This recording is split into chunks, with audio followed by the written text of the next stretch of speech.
The Bailey fills with orange and blue. It's ladies' night at Nippert Stadium, and fans from the Queen City set to break the United Soccer League single-season attendance record this evening. Eastern Conference heavyweight bout number 2 New York Red Bulls 2, and number 3 FC Cincinnati in our United Soccer League Game of the Week.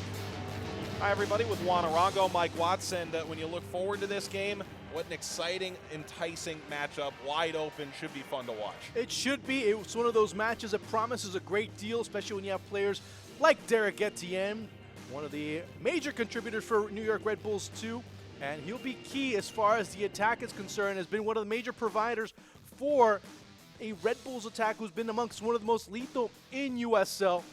So it'll be important to see how he's able to fit in to the whole process. And we mentioned how he's a provider. Well, he provides to players like Brandon Allen. Why? Because Brandon Allen is the leading goal scorer for this team, 8 goals so far this season. And seeing how the matchups start playing out, it could be a situation that Allen could benefit with a lot of chances in front of goal. Meanwhile, a lot of Ohio natives for Coach John Harkes for FC Cincinnati, including an elder statesman, Omar Cummings. Of course, one of the native sons, soccer-wise, of Cincinnati and of Ohio, in Omar Cummings, the Jamaican international, I should also add, is going to offer a great deal of leadership on the pitch, will also add a great deal of dynamic, but a player that comes back into the fray for the starting lineup here for John Harkes, Austin Berry, coming off of injury, will be replacing Harrison Delbridge on the back line. Hopefully he's able to add some stability and some fresh legs in that section. Let's meet the starting lineups, and we begin with New York Red Bulls 2. And Kyle Rainish will get the call in goal in favor of Ryan Mara. Adams is back. Who stands out? Well, you start to look up top, that trident up top, that triple threat that New York does have. You start looking at players like Devon Williams, also Derek Etienne, who can offer a great deal. So a lot of high pressure, a lot of collective work that needs to be done in order for the individual parts to really start functioning properly.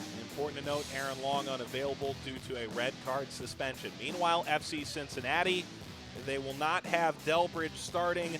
Players maybe battling a bit of an illness, and Wiedemann is available off the bench after playing significant minutes against Palace. How does this team operate? Well, we talked about Omar Cummings. We also need to start talking about Corbin Bone, one of those players that really can cause a great deal of difference in the middle.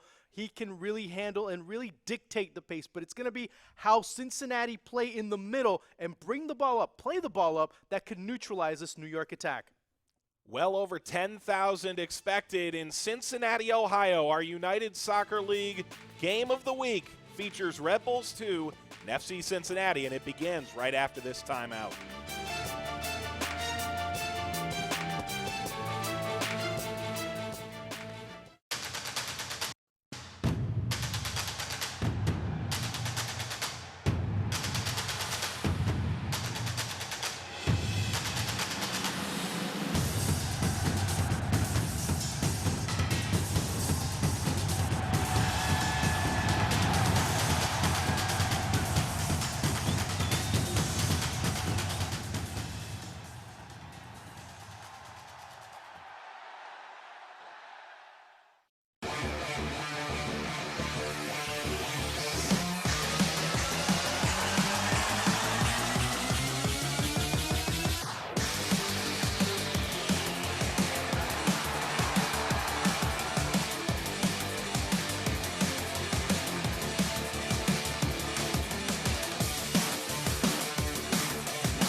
Fans loud and excited.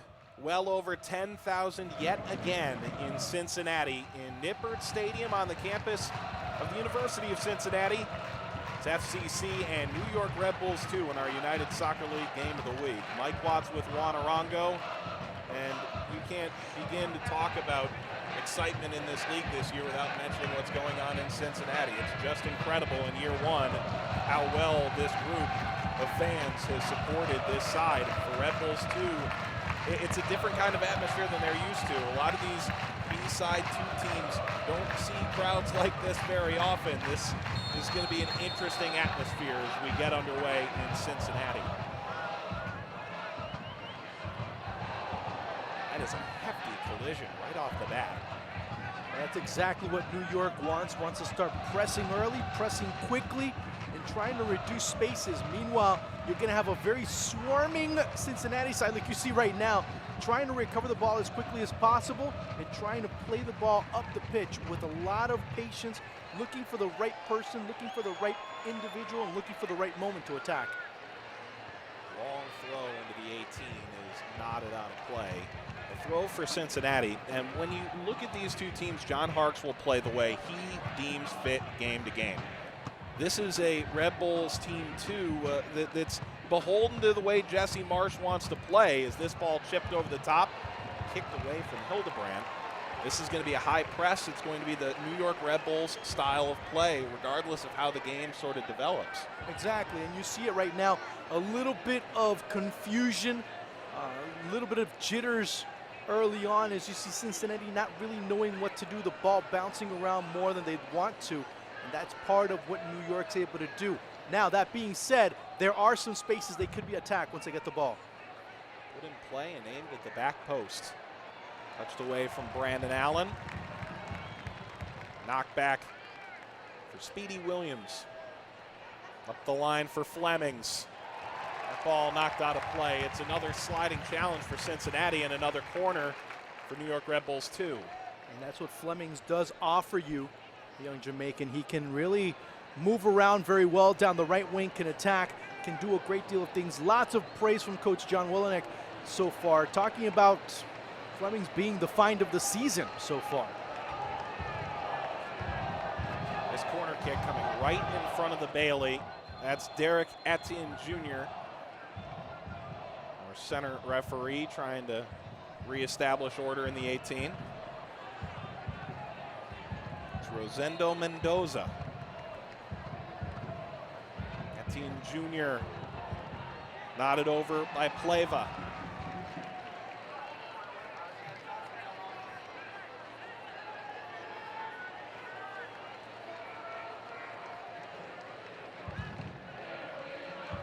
Justin Bilyeu out in front, and Brandon Allen wasn't able to get there in time, kicked out by Pleva. First 3 minutes of the match already in Cincinnati. Not only have they not been able to get out of their own half of the pitch, they haven't been able to get out of their own 18, except for now. And that's part of that pressure that New York does apply.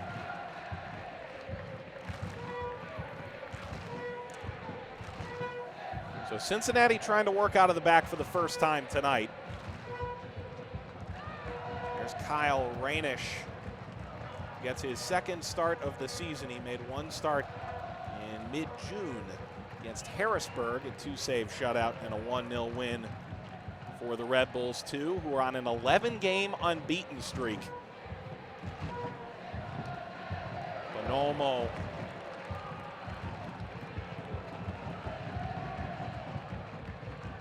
Slow to get up there.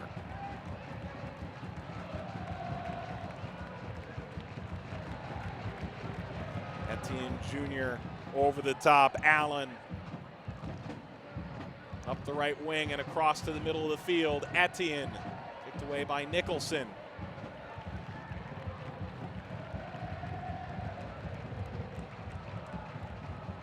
Well, this has been a dream start for New York Red Bulls too. They've possessed literally the entire 4 minutes. Yeah, and that dream, they've seen the pretty girl, they just haven't been able to get to her just yet as they're getting very close to goal. But initially you see a Cincinnati side just trying to play the ball up, and that's one of the things that John Willenek did say prior to this match, saying if we give Cincinnati the opportunity and the option to play the ball up and to move the ball around on us, we're going to have some problems. Tim Schmoll, the 6'6" defender out of Switzerland, undercut. Or was he? With Okoli, I don't know of many people that can undercut that guy because he is just a train. Cummings running right down the middle. And Schmoll there.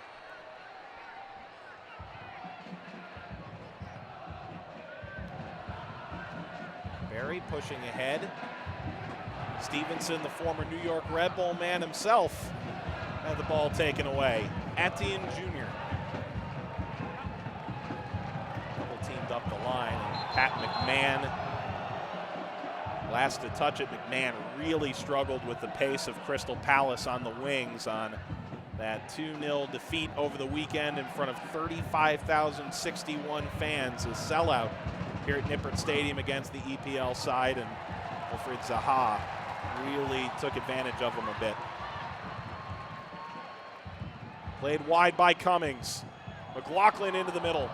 Schmoll, and now it's Stevenson right into the hands of Rainish. Again, good work.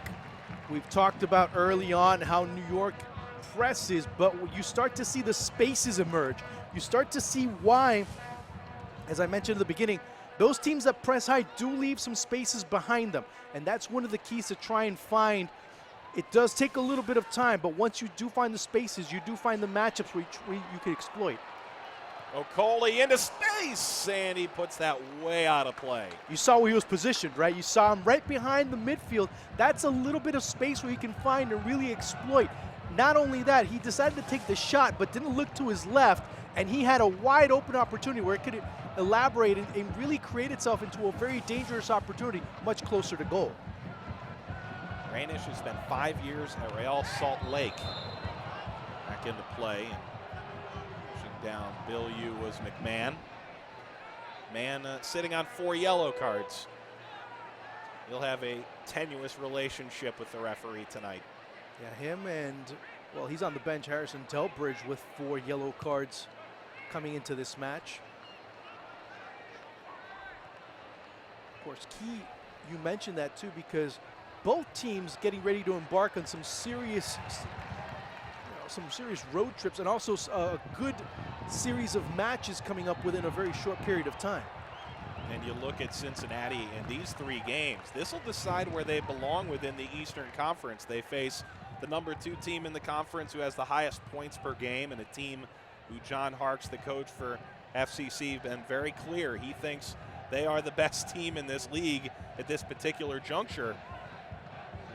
That's tonight. Then Louisville, who are number 1 in the Eastern Conference by points, and then Charleston, who sit 4th, all in a 10-day stretch, all at home. Cummings. And that was knocked away by Tim Schmoll, and Cummings, ever creative, earning the quarter.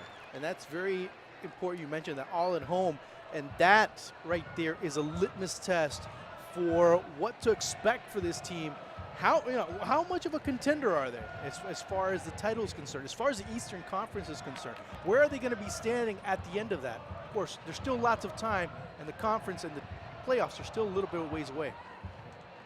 Nicholson and Pleva now bashing it to midfield, and undefeated at home. It's rather undefeated on the road, Red Bulls, and then you look at some of the teams that have made runs in recent seasons, including LA Galaxy 2, doing a lot of games, all their games on the road last year in the postseason. Rainish out to grab this. You want to be at home in a playoff match, don't get me wrong, but Red Bulls too seem to be a team who don't really mind going on the road. But that's what makes the difference in this league, or in any league for that matter, but especially in USL. What you're able to do on the road, the points you accumulate on the road, make you a contender, and I guess I'll use the cliche, or it doesn't, if you don't get those points, makes you a pretender. That's how you separate the creme de la creme in this league. Okoli stepping over. Out wide for McLaughlin. McLaughlin tries a bouncing effort that Rainish dives on top. We're almost 10 minutes in, Mike, and we saw the initial push by the Red Bulls. We haven't seen that anymore. Why? Because Cincinnati are possessing the ball. They are moving the ball around very well. able to exploit the spaces, and it's been Okoli, that point man, that brings in, look, 5 players around, and that really opens up spaces for everyone else to really create. That hasn't really come up into a clear, concise opportunity yet, but still, there are chances that could be made. Etienne was looking for Allen and kicked away eventually from Bonomo.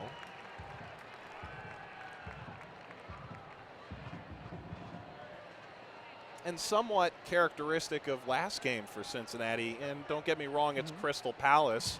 It's a team that brought in 13 million pound transfers and the like, but a strugglesome first 10 minutes for Cincinnati. They conceded in the 8th minute to Jordan Much, but a quick turnaround for them, and see whether or not they've done the same tonight. Yeah, but in those types of matches, I don't think the result is so important. What's more important is the improvement and the things that were worked on, where they worked on and where they improved from an execution standpoint. Etienne puts that into the Bailey. Ambitious effort from Derek Etienne.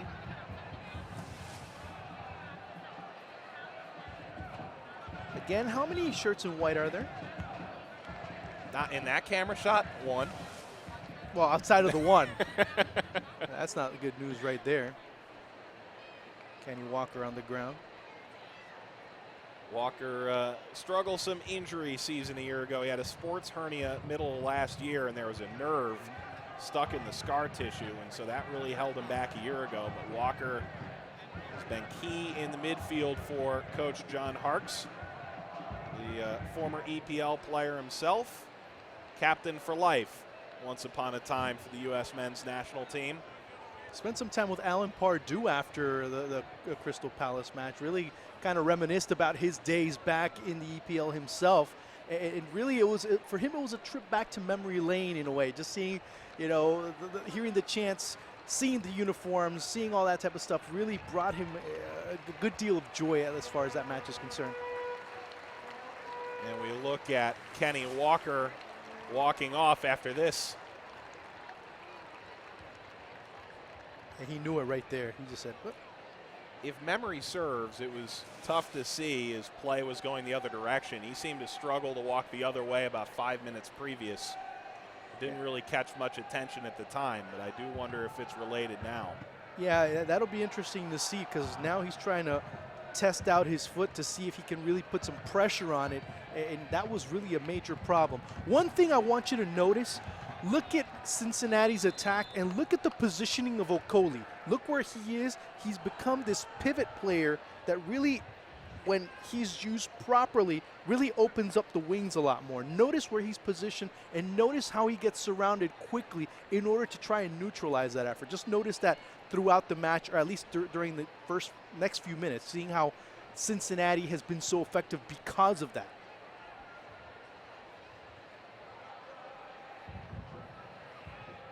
Off the head of Tyler Adams come the Red Bulls. Allen against Nicholson, that central back, playing a bit out of position. He's a central holding midfielder by trade, but with Delbridge out tonight, Austin Berry out since May. And he's in now. Harrison Delbridge just came. There he is. He's on for Kenny Walker, and I would think Nicholson now moves up to that holding mid position.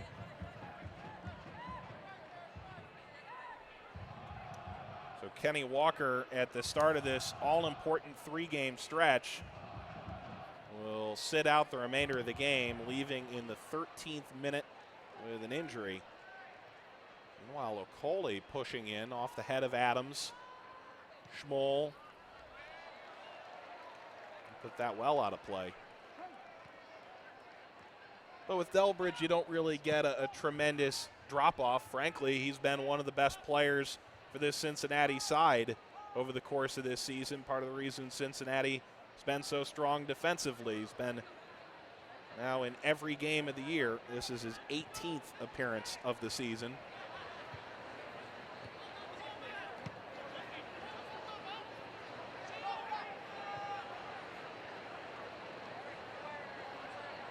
Just being able to move around so well. His presence within his position makes him such a valuable asset to this back line. you start looking at where he is, you really don't see him positioned in an erroneous manner. Bit of a disastrous turnover, and quickly Nicholson takes it back, and there's now water flowing the other direction. Between the legs pass through Speedy Williams was taken by Red Bull, but Cincinnati back on the ball. Here's McMahon. Look at Cincinnati's transitions. When you start going and seeing the negative portion, saying, oh, well, yeah, they have some problems. They want to play a team that plays the ball from the back to the front. That's one of the sins that they do commit. Sometimes they try and do it too much, and they get caught in a very uncomfortable situation when the team presses them very close to their goal. Now, when they're out more towards the middle, as soon as that transition is available, as soon as they lose the ball, I should say, when they go on defense, you start seeing them swarm a lot more. And that's been one of the things that has helped them not only regain possession, but also help maintain it, because that's what really acquires a great deal of positioning and helps the defense move forward, but also the defense that's going against them have to drop back even more. Omar Cummings offside on this offensive onslaught. How quickly that moved from Delbridge to Okoli to Cummings. Oh yeah, you see right there. And look again, as soon as Okoli gets the ball, what do you see? You see 3 defenders surrounding him. So he has to first time it pass it around, distribute it. So that's why he's so important in that number 9 pivot position. McMahon again flying up into the air and colliding. They call this man, Junior Fleming's, a revelation this season. New York.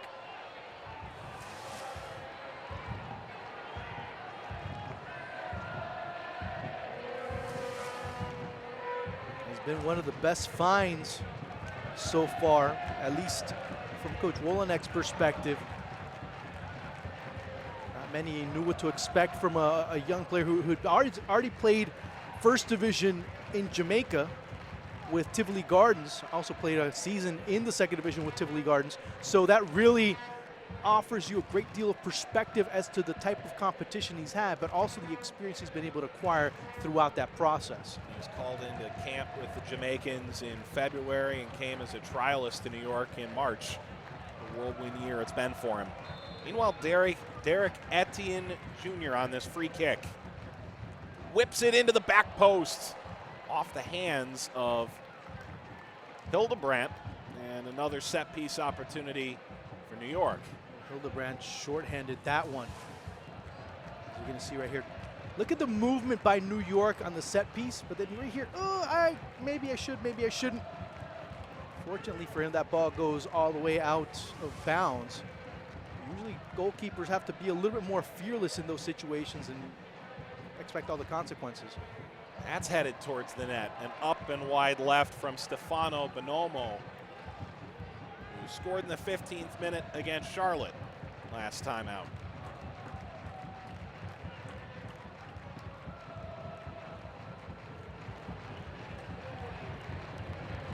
18th minute, Cincinnati 34 points, third in the East, 8 consecutive games unbeaten at home, 8 road matches this year for Red Bulls too. They've only left 2 points on the table all season. McMahon. Touch through for McMahon again from Stevenson, and Rainish picking it up. And like what Cincinnati are doing, controlling the ball, but also look at the way they control it and where they're still controlling it, forcing New York to swarm, but not doing it in an intelligent manner. Nobody really committing and trying to take the ball, pressure the ball away from a Cincinnati player. Stevenson comes up too heavy on that touch. Delbridge putting that right off our camera. That's why they're so good. Yeah. You'll notice there's a little bit of a stagger to the camera when they went down to it. It took a second to regain those bearings, right? Yeah, well, I mean, imagine if it would have been the cameraman that it would have hit. Yeah, he'd probably be a little bit staggered himself. Yeah, that's right. There. He's like, thank goodness it was the lens and not me. Makes me wonder whether or not our director agrees. Oh. McMahon, the former Rochester Rhino, won a USL championship last year.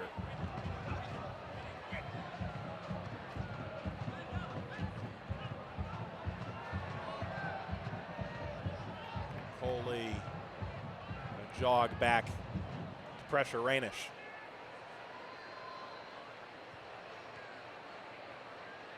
And away from McLaughlin. When you look at this Cincinnati attack, it's not really the blazing speed. It's a team that's very structured in the way they play. That's something John Harkes is very proud of, and they've got two guys who can hold the ball up. But Coley doesn't blast past you, and neither does Cummings at this stage in his career. Hopino comes off the bench more often than not. That's not the way he plays. And then you look at Etienne and Nicholson spinning out. Nicholson there loses, as you see John Harkes say, that's the 4th time that it's happened. He knows how to play the game. I mean, I'm talking about from a gamesmanship perspective. Sure. He knows how to play the game and the game within the game. Yeah, I think that's a safe thing to say, you know. I think, yeah, we're on the right track there. Yeah. What a load of MLS experience on the near touchline between the two coaches. John Walnick, the Fordham University alum who was Don't have to drafted by smile the when you Metro say Stars. that, you know. Which? You don't have to smile so much when you say that part, you know. The Metro Stars? Oh, no, I thought about the Fordham part. Fordham yeah, part. you kind of like started, you know, you had that Kool-Aid smile going there for a second. They got a good goalkeeper out of that university of late. Ryan Mara not with the team tonight.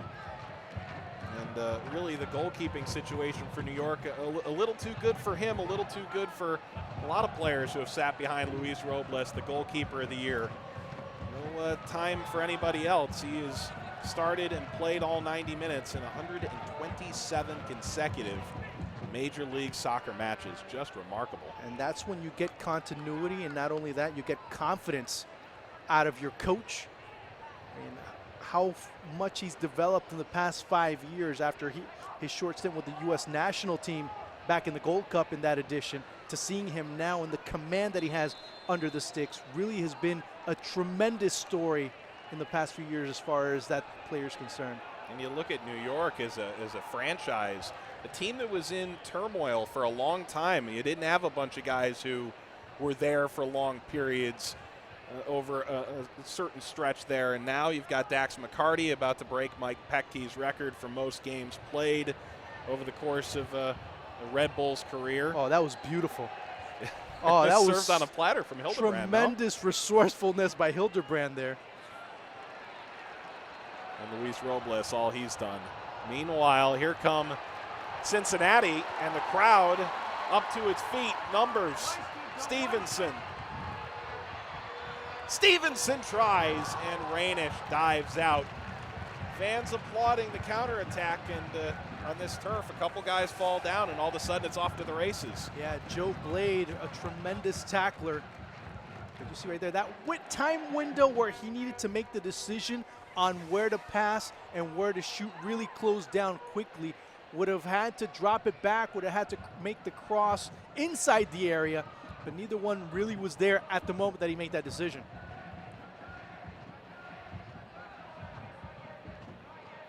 Cummings looking for Okoli. Off the foot of Nicholson. Lifted up the left-hand side. There's a lot of room over here for Brandon Allen, the former Georgetown man. He scored 50 goals.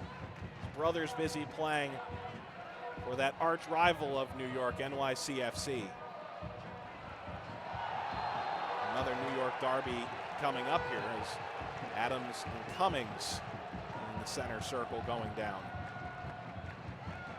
For the Red Bulls, the forwards seem to have been disjointed, and I'm talking about just disjointed not vertically but more horizontally. You really don't see them really being together. It's been one player dribbling and then trying to find a long pass to connect with the partner, and that really hasn't been able to help their attack, help the dynamic really press. They do press in the middle like they're doing now, but when they get into that final third, they lose each other.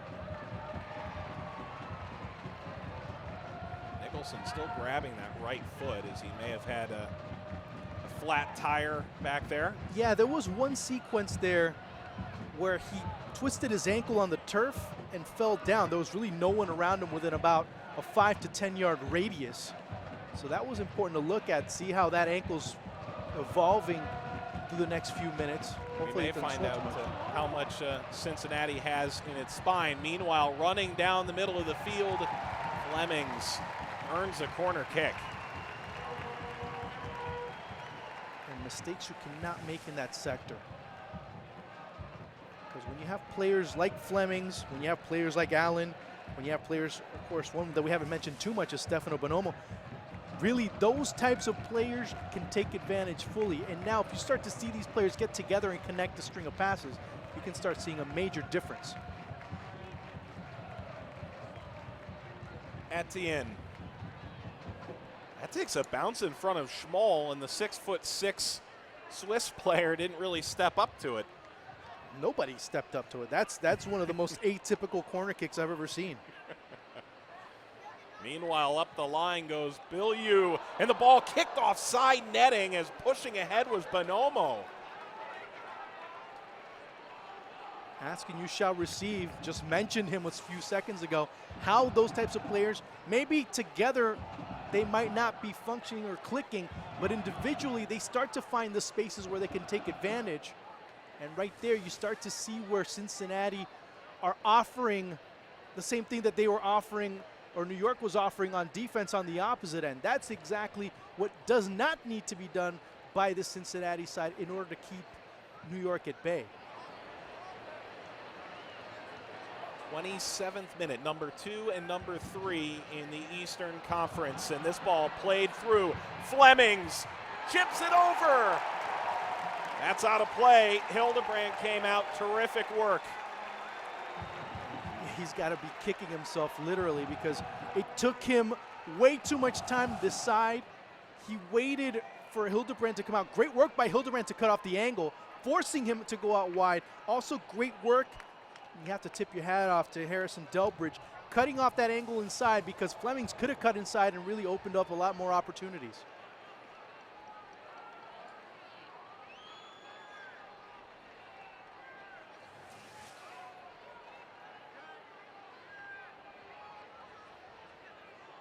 Again, when you don't have, Mike, you don't have those chances, when you don't have the matchup in the middle, try and go first post. Really wasn't a bad option, but when you have a poor shot like that, you really aren't threatening too much. But the idea was good, the execution just wasn't on that corner kick. Justin Bilyeu, 4 appearances for New York, the MLS and at the U.S. Open Cup level. Of course, Red Bulls 2 unavailable this year in the U.S. Open Cup with the new rules handed down. This ball played up the left-hand side for Bonomo again. Hildebrand helps to usher it out. Interesting to see Bonomo being the forward up top, being the reference point up top, while you start to see Allen dropping a little back, Junior Flemings probably opening up himself a little bit, but it's more of a 4-5-1 at this stage. So it'll be interesting to see what type of reaction New York is waiting for, trying to get more support into the middle to recover the ball a lot faster. Foul behind the play that Cincinnati not very pleased with, but Bilyeu did indeed go down, being pushed as he tried to kick that ball away. McMahon guilty, and again, he's got to be careful. He's sitting on those 4 yellow cards in that upcoming game against Louisville City over the weekend. Equally as important, this Cincinnati side. Stevenson getting a talking to as he was involved.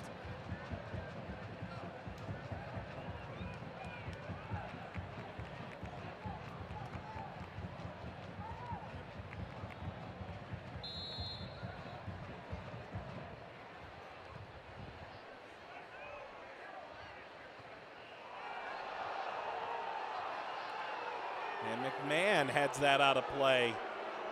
And he is a malcontent. Right there, and just bounces off the turf. Right at Mitch Hildebrand. And you said at the beginning of the match, physicality. That's what it's going to be about. You're seeing it right now. And, well, that's impressive from Polak. Bonomo, through ball, knocked away on the sliding effort. Both teams finding the spaces right in front of goal, not being able to latch on to that final touch. Bilyeu against Stevenson on the ground. Adams coming up, working against Cummings. Adams will be a high school senior this year. Feels like that's how long Omar Cummings has been on the U.S. soccer scene and domestic play in the MLS and here in the USL now. It seems like he's been around since Adams was born. Yeah, right. 17 years, maybe a little much, but not off by a whole heck of a lot. Oh, yeah.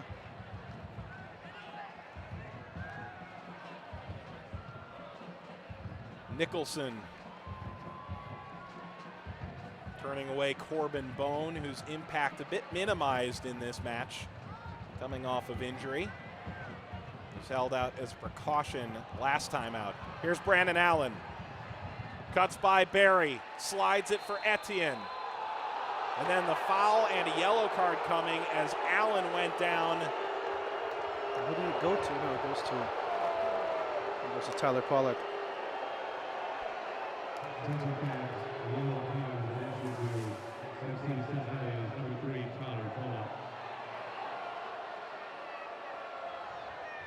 Ooh, just went right at the ankle. Yeah, there's no. As much as the fans want to disagree and express their disapproval, well, you got to see his ankle at the end of the day. Juan has spoken. No, not me. It's his ankle that's talking right now. It's right. Throbbing, you know, not me speaking. It's his ankle throbbing. Well, now a golden opportunity for Red Bulls, and the mastery of set pieces for them at the MLS level, maybe unparalleled. At the USL level, we'll see what they've got.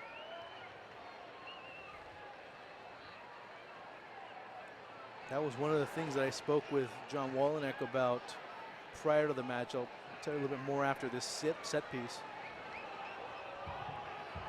Allen and Bonomo standing over the ball. Flemings gets into the wall. It's Allen! Right into the hands of Hildebrand. Impressed with the amount of power behind that ball by Allen. But the location really didn't discomfort Hildebrand whatsoever. That's also a lot of credit to him to being not only the spectacular dives and the great saves, but also the location of the goalkeeper, where he's able to stand and know where he has to stand in order to get that ball is very key. There's Austin Berry, the Cincinnati native, 27 years old. Strained his quad in May. It's a career that's been hampered by injuries. He was the opening day starter for the Union back in 2014 at center back, and hamstring injury relegated him just to 6 games that season. Polak again spinning out. And now the official here, a yellow card coming out against Pleva. He's got some work to do to make sure this doesn't get out of hand, because 34 minutes into the game, it seems like everybody's taking shots. That's true. We knew this was going to happen. A very hotly contested affair, much to Coach Polanek's discretion and dismay. But still, you knew coming into this match that that was going to be one of the situations that was going to develop. Two teams that really want to beat each other, really want to separate from one another and get closer to Louisville. So you have to be prepared for this type of contact, this type of physicality. And that's one thing that the referee has not been really clamping on until now. Look at Pleva. He's a bit surprised by all that. Come on, when has a player ever committed a foul? It's like when you're in elementary school and your teacher would tell you, you know, they'd say, yeah, you're talking. I'm not talking. When do you ever talk in class? I mean, that's just the same kind of thing. I'm willing to bet John Wallenick and John Harkes have a very different opinion of what a foul is based on where they played over the course of their careers. Meanwhile, Cummings trying to take this down.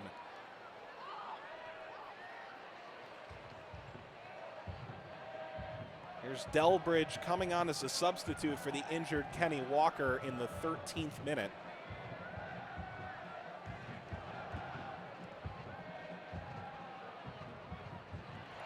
Up for McLaughlin.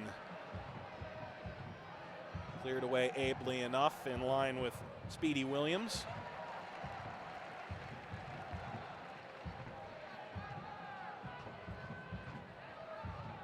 Throw for Pleva. Trialed in Poland while he was still in college at Seton Hall, and he got a call from John Wallenick. Told him to stay fit after his senior season with the Pirates in New Jersey, and he earned himself a spot on this side, New York Red Bulls 2 in preseason. Off the head of Bone, McMahon now, Nicholson, and a foul right at midfield. Like the moxie that this kid, Tyler Adams, is showing. I started thinking about that. I mean, when Omar Cummings was playing over at the University of Cincinnati, Tyler Adams was 4 years old. Oh, Lord. I mean, 17. 17 years old. I mean, just kind of, you know, put those into terms. Let that marinate just a little bit, you know. Let that marinate. I mean. One thing that I haven't seen in this match, and we've talked about how much potential this match had for offensive opportunities, and to be quite honest with you, Mike, I haven't seen much of them. I mean, you have seen a great deal of development, especially from Cincinnati as they bring the ball up. We've seen both styles and how they are effective in their own respective ways, but the effectiveness of the offense on both sides really hasn't translated into a whole lot of shots. Yeah, a lot of running here. Here's another chance to run out. Corbin Bone has Cummings down the middle, didn't get it to him. Leaves it back, Stevenson for Okoli. Hell over the top, not a bad idea. Again, it's those tenths of a second. I mean, is it that Corbin Bone delivers the ball quick enough? Is it Omar Cummings making the run a little bit sooner? Those little things are making a difference in Cincinnati's attack. When they click, you see everything really falling into place. You did see Bone making that run down the right, but he did not have an angle. The pass would have had to have been too flat, and there was two defenders in the middle. Keep in mind that if Cummings would have been able to run at a more diagonal angle, would have been a better opportunity, and that's when Bone either shoots, crosses, or loses the ball.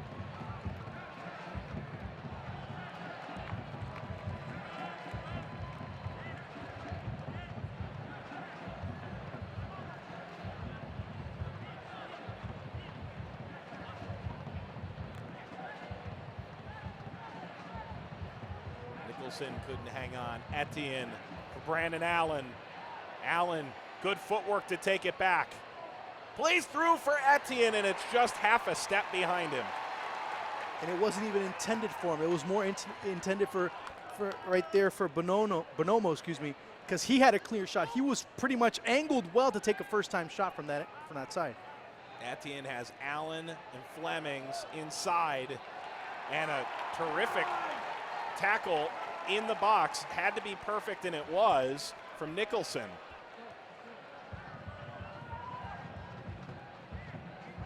Bonomo centering.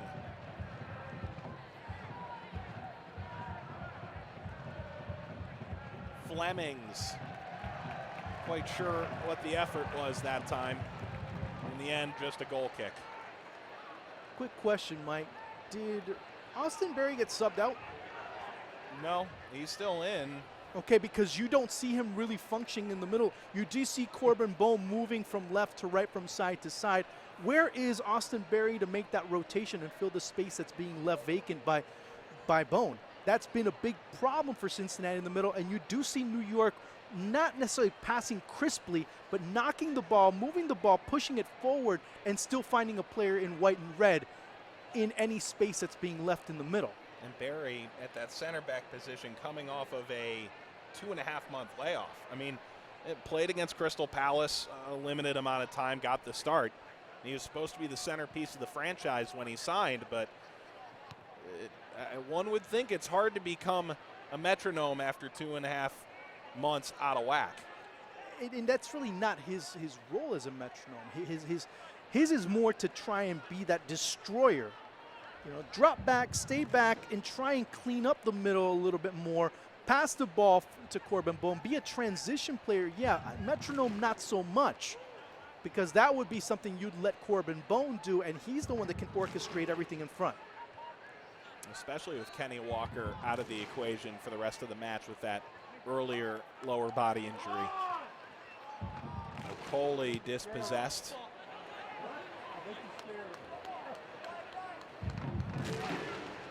There's Hildebrand, the man out of Oakland University. Never got the chance to start at a professional level. He has gotten that opportunity this year, and he's leading Cincinnati on a bit of a Cinderella run through the opening 60% of the USL season. And a large Icelandic crowd that I'm hearing in the background here. Big mistake there. Woof. Big turnover. Running in Flemings, and another sliding challenge by Delbridge. Delbridge truly is the destroyer of the Cincinnati defense. He comes out and takes the ball right off of Fleming's foot. Selfish and an acute case of tunnel vision right there. Had a teammate on the right. You're going to see right there. Oh, you got to try and you had to do it much sooner than that, son. You got to do it much sooner. Especially when you have a goal, one of your partners being one of the leading goal scorers in USL. You got to have a little bit more faith in that, not really just close yourself to so many possible chances that you had in front of you. Come on.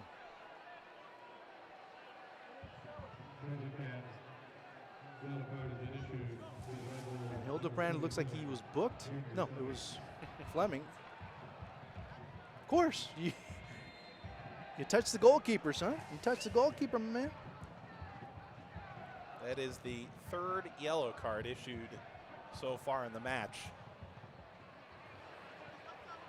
Etienne was making a run. It was unclear if he would have been onside. Doesn't matter. It was cut out on the way.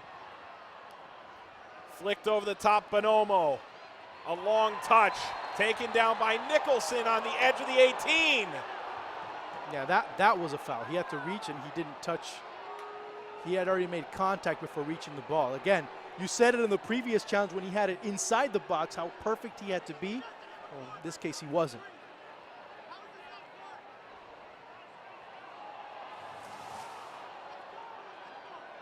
Again, look here. Look at the angle that he's coming in at. He did get the ball at some point. I'm just not sure he got it first. Yeah, exactly. That's why he was called, because right. He didn't get it first. And a yellow card being given there to Paul Nicholson. So Fourth yellow card. Yep. Nicholson's first of the season, the Englishman. Good behavior this year. Meanwhile, Red Bulls had a great free kick opportunity earlier in the game, a little further towards the middle, a little further out, but talk about prime real estate to try and put this on net. Yeah, you have to, but also it's pretty much like you said, real estate, location, location, location. You have to try and put that ball in a better position than Brandon Allen did. Let's see if Etienne can do that. Bilyeu on the right, Etienne on the left. Derek Etienne! That's to the left. And it hit the post, too, in the process. So very good as far as the effort was concerned. Just a bit unlucky with the final product.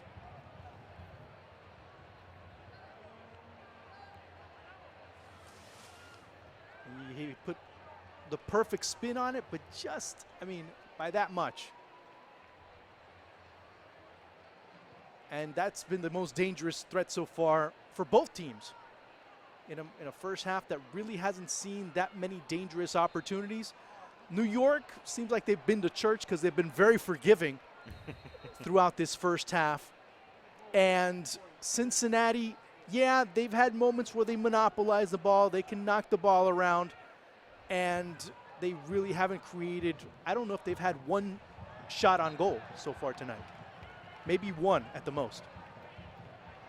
Whistle against Schmoll, and not that this game has been closed either. It's not like there's been no movement, the guys haven't been moving up and down the field. No. There's been a lot of activity. It's not a lack of activity to bolster your point. No, there's been a great deal of activity. It just hasn't been quite as effective. And if you really start looking at where Cincinnati started to lose their effectiveness is when they abandoned what was really most effective for them, is to try and look for Okoli in the center of that final third and really looking to put him in a situation where he has to distribute. Players were running to his left, players were running to his right, and really opening that defense a little bit more because of the recognition they had to really apply as far as the attack that Cincinnati does have. And in a half with 4 substitutes and an injury required sub, ball over the top, a push from Flemings on Polak, but it's Hildebrandt up to take it. We'll have 3 minutes of stoppage time in the opening half. Something for Cincinnati to really consider. They need to really find someone that can really hold the midfield a little bit better. Corbin Bone cannot do it by himself. There needs to be more changes in the midfield and really start to find that formula to really hold the ball a little bit better. They hold it very well in this sector, but as you go further up into the pitch, that's when they really start losing the plot and really trying to depend on Okoli, which they have abandoned throughout the last 15, 20 minutes.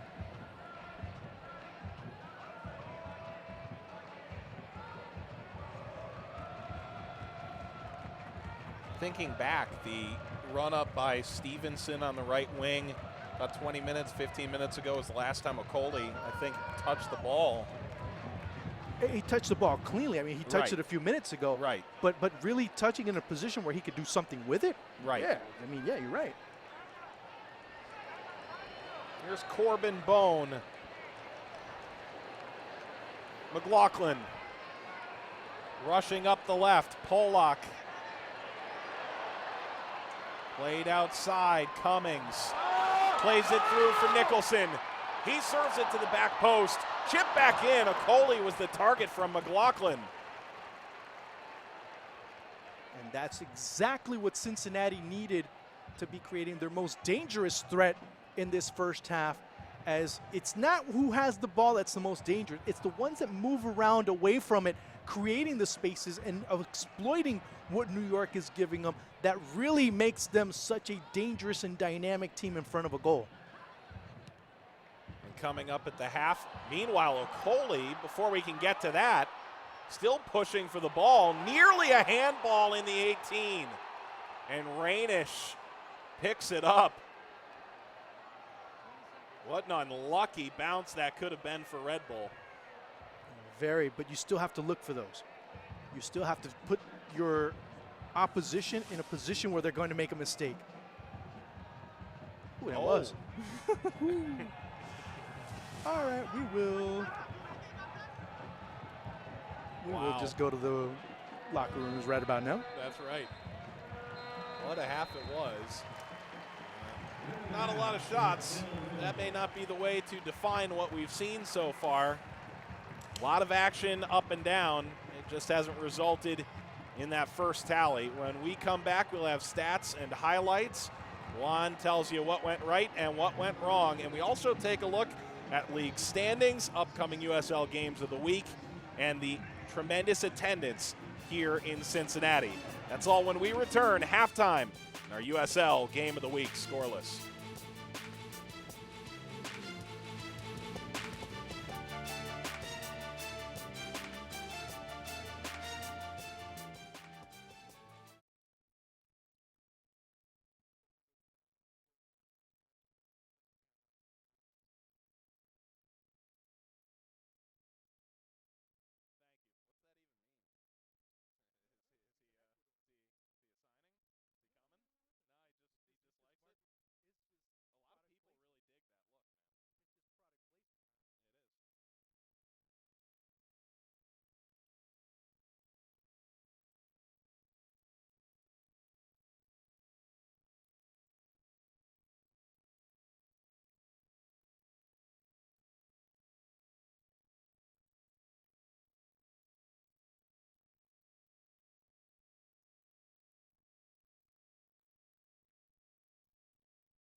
New York Red Bulls 2 and FC Cincinnati playing in our United Soccer League game of the week. We are scoreless after 45 minutes of up and down action in front of well over 10,000 at Nippert Stadium on the campus of the University of Cincinnati. Mike Watts with Juan Arango.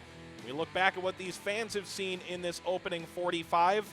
In the early going, it was dominance, perhaps, from New York Red Bulls 2. And FC Cincinnati gradually got into the game to the point where this felt like a seesaw affair. Yeah, it was. It was one of those moments where you thought New York was just going to run over Football Club Cincinnati.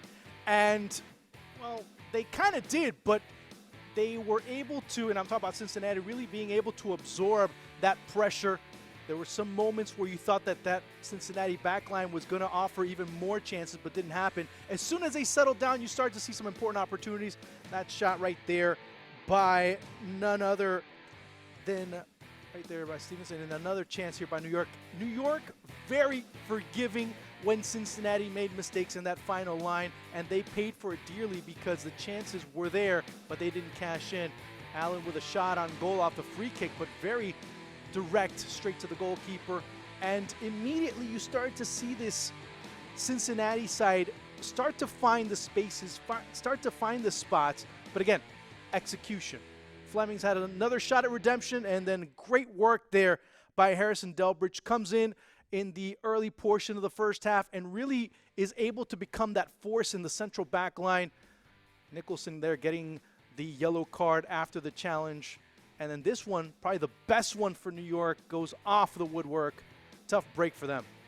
Meanwhile, late in the half, couple opportunities. McLaughlin putting it back in play. Okoli was cut off by Pleva. And nothing there, rather. We take a look at the halftime statistics. Didn't feel like 13 shots. A lot of them were off the mark pretty significantly. But look, it's got to be a little bit better in the final third, doesn't it? I mean, the criteria for shots on goal is pretty much if it hits a fan in the stadium. So if you start looking at it from that perspective, yeah, it was a shot on goal.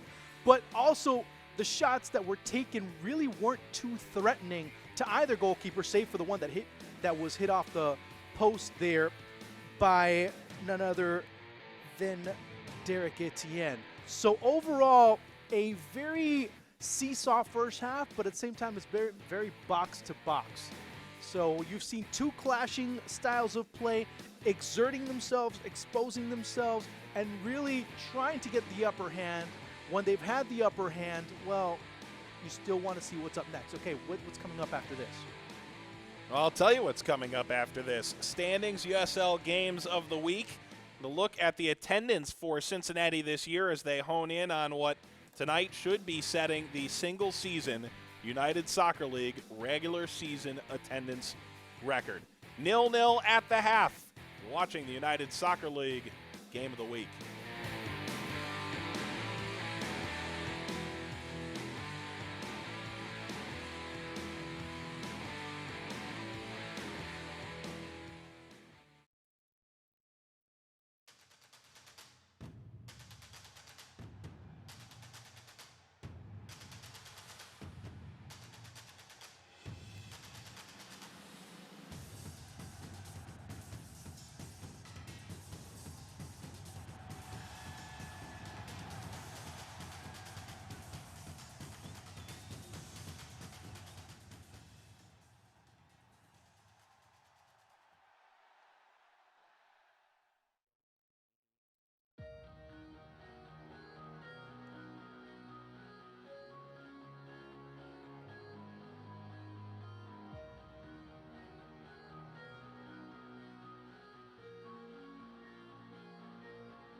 Yeah, man. Yeah.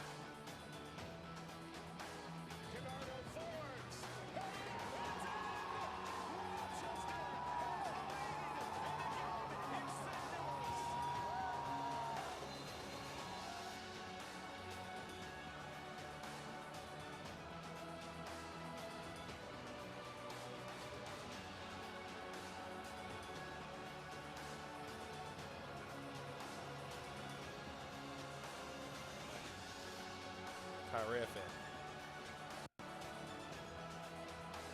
Thank you. Yeah, Toronto Rochester.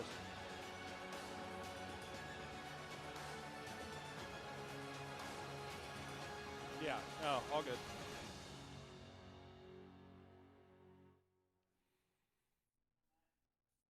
Back in the Buckeye State, the southwest corner of Ohio, Cincinnati, as a team that's drawn so many fans, over 150,000 through their gates this year, are tied 0-0 at the half with New York Red Bulls, too. We take a look at our upcoming games of the week in the United Soccer League, and you look forward to this upcoming game on August 2nd, Sacramento Republic near the top of the West. Oklahoma City Energy, a playoff team a year ago and in the mix again this year. Colorado Springs could leap into first place with a win tonight against Swope Park at Real Monarchs, and then San Antonio hosting Arizona United. The slate gets better and better, Juan. It does. As the playoffs get closer and closer, you do start to see these teams battle and jockey for positions, as we all have seen in previous seasons, as you start seeing the top of the Eastern Conference with Louisville up top, but it'll be one of these two teams looking to get closer, or at least inching closer, as they have two matches in hand respectively. Charleston just on the outside looking in, and then Rochester playing against Toronto FC 2 as we speak. That match just starting in a few minutes, and that'll be interesting to see as far as that result getting into that mix. You start to see a little bit of separation, not too much, but just enough that you can start to see who the creme de la creme of the Eastern Conference is and who is going to have to battle for their playoff lives. Meanwhile, we take a look at the opposite conference out in the West. Vancouver Whitecaps 2 sitting in first place. Mentioned Colorado Springs could move up into first. They've got that game in hand. They play it tonight in Kansas City. But this Western Conference, I think you and I agree, has shown itself to maybe be the stronger conference this year. It's something we've been watching over the course of the year, and the upper echelon of the West, very, very impressive. And you mentioned it. There's a lot of depth in the Western Conference. You do see, of course, Vancouver and LA have been the two top teams, trading positions back and forth. Colorado Springs pretty much on the outside looking in, but then you have teams like OKC Energy coming into the mix. They're a team with least amount of matches played in USL.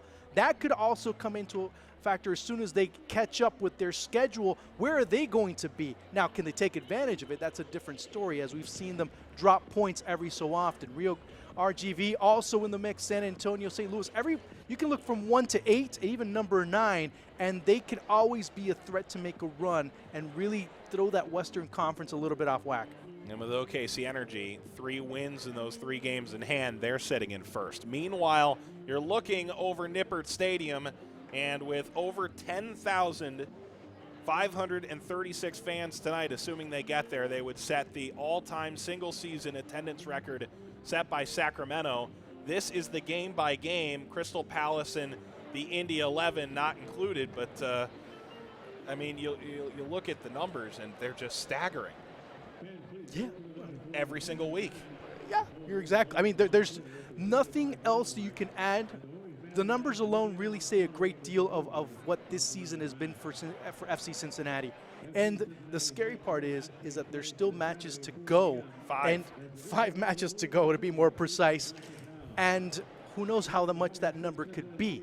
And if you start talking about a playoff run, who knows how much more that number could be leading into that playoff and possibly deep into the playoffs the way they've been playing so far this season. And they have set the regular season single game record there. You see April 16th and May 14th, and then Crystal Palace, a sellout against an EPL side that drew a lot of praise from Alan Pardue and his side. Easily the highest attendance on their 3-game U.S. tour.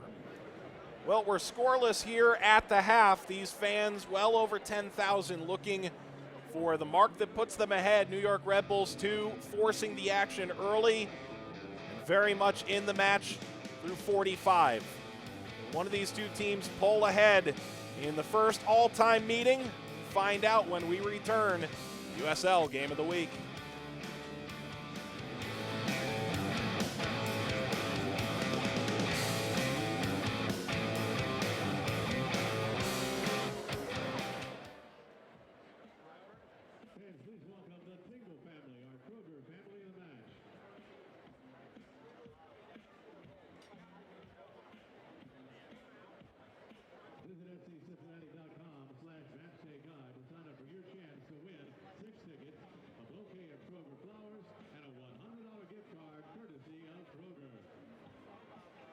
Morgan Lubin. And you're producing?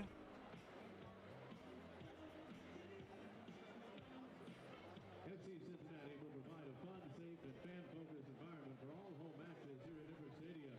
Fans are encouraged to participate in supporting the club through cheers, singing, and respectful fan participation.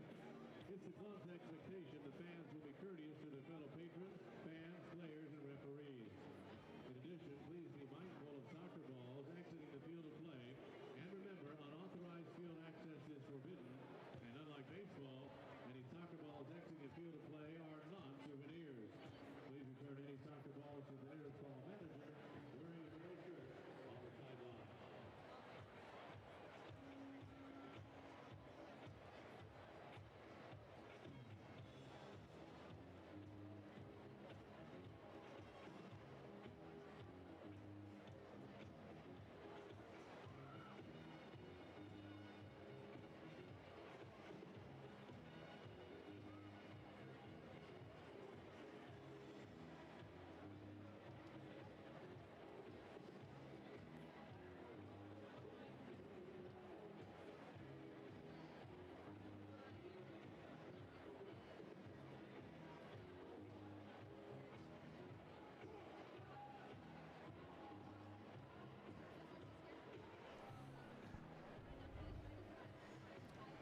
Cincinnati, Ohio, cat-a-corner in the state from the Republican National Convention up in Cleveland.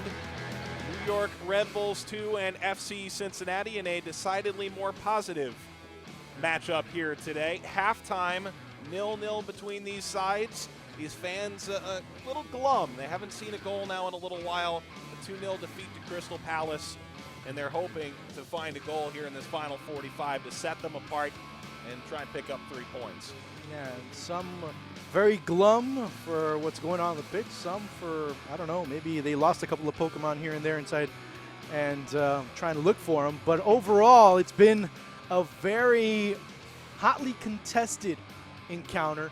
Yeah, there haven't been a lot of shots, but both teams have gone after each other and have been very proactive, as the prune juice out for some fans, as you really start to look at what the second half has in store, Mike. You're going to have to see a couple of adjustments for New York, having to be more precise. You didn't see the forwards really connecting very well. You have to see more of that coming to fruition. And one player that I really didn't see too much of was Devin Williams, to really be that presence in the middle, to really be that one that really breaks things out for New York Red Bulls too.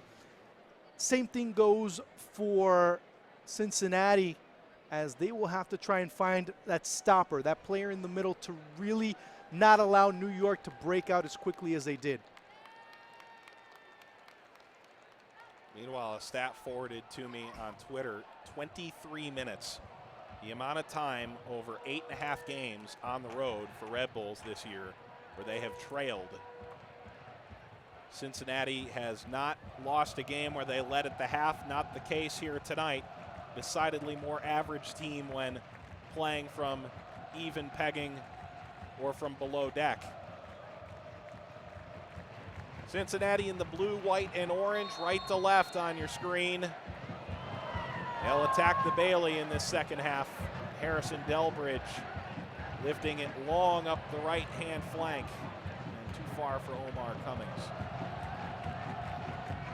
It's great to try and be that direct, but understand that when it starts really bouncing on that turf, the ball starts going a little bit faster. So you have to be more intelligent as to where you're going to attack the ball, where you're going to place it in order to really favor your attackers.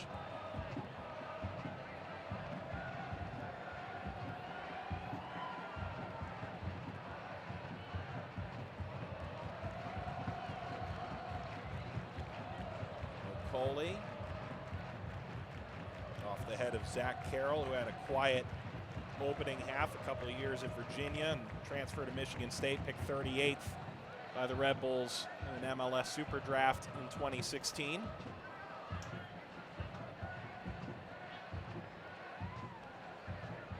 Off the head of McLaughlin. And Stevenson, first touch lets him down. Etienne lost it. Stevenson for Coley. Devin Williams, 2 plays there, doesn't try and make himself available as Cincinnati, excuse me, as New York are trying to break open and really move up the pitch. And then when having to defend, he found himself with his head in a swivel as the ball was moving around him, and he really didn't know how to position himself to defend best. Cummings hoping to catch Rainish out of play. Good first touch there.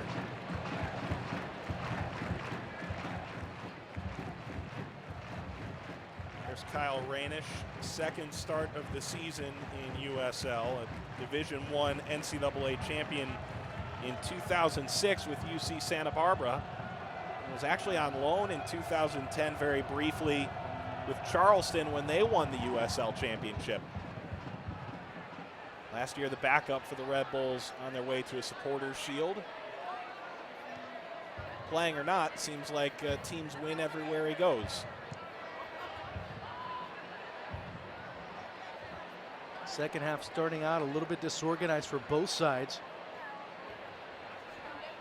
compared to what happened at the beginning of the match. We saw a more direct, a more ambitious Red Bulls 2 side. Cincinnati trying to be what the Red Bulls were in the early stages, but they really haven't been able to string passes together.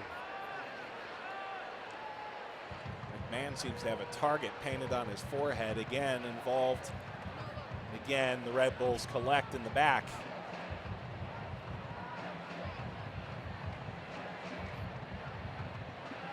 New York crossing midfield in the 49th minute. That ball lofted over Brandon Allen and into the run of an FC Cincinnati player. It's Stevenson. And frustration on the near side as Cummings, again, the target on the far side. McLaughlin felt he may have had more room. One question there, if you do see that you're so close to the line and you're going to get a diagonal pass of that nature, why not try and cut inside and make yourself more available and have more operating room to really handle it?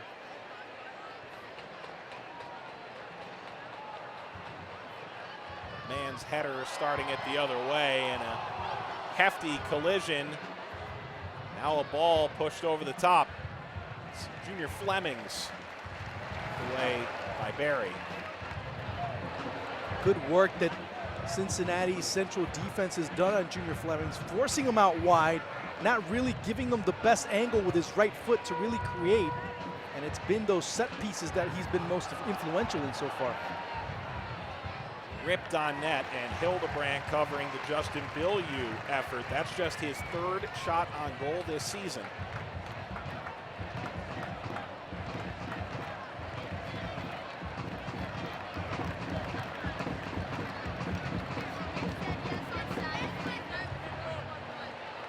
A little bit louder now.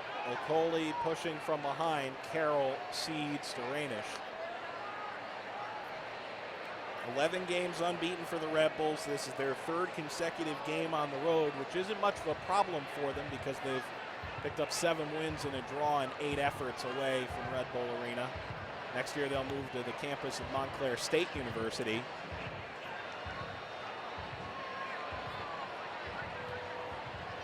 Etienne trying to play it through. Pushed up by Nicholson. Okoli.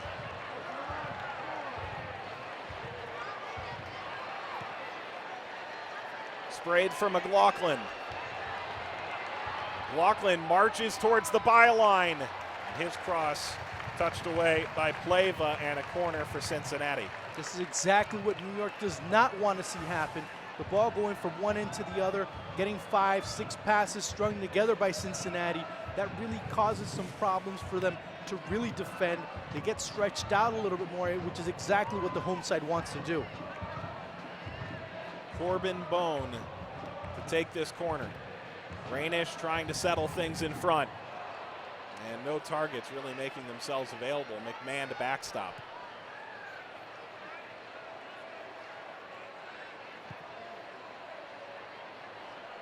Hildebrandt will try up the left for Bone. Out of his reach as it was knotted out.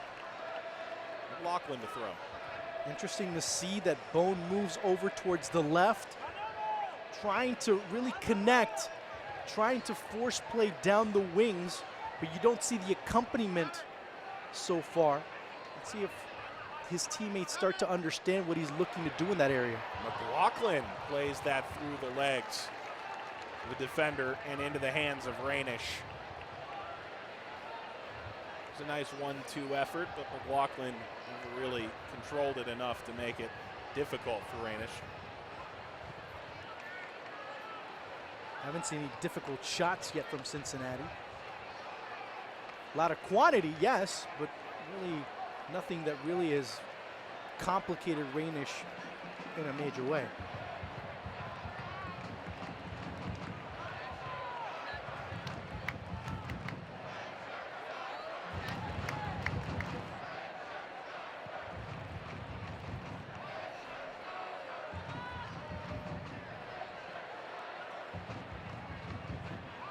Entering the 12th month of FC Cincinnati's existence. The darlings of the Eastern Conference surprise in that it is so difficult to make the playoffs year one. In the Red Bulls' case a year ago, they did indeed make the playoffs, but difficult trying to start a team from scratch like Cincinnati. Maybe equally difficult to deal with a constant churn of players and young talent, trying to develop future pros, future MLS players in the case of New York. Through the legs of Barry. Through ball, well weighted, but Hildebrandt steps out. My big question for both teams right now is why trying to go so deep so quick? Unless it's a clearance, I totally get it at that point of the match. But if in Cincinnati's case, you play the ball up, you are looking to be smart, you're looking to be efficient in the way you play, you're knocking the ball very well in the middle of the park. Why all of a sudden the long shot to try and change things? New York is already expecting that. They say, okay, they're going to knock the ball around. Let's just drop back because the long pass is coming. It does come, and they immediately lose possession. And Fleming's ripping that a little too near.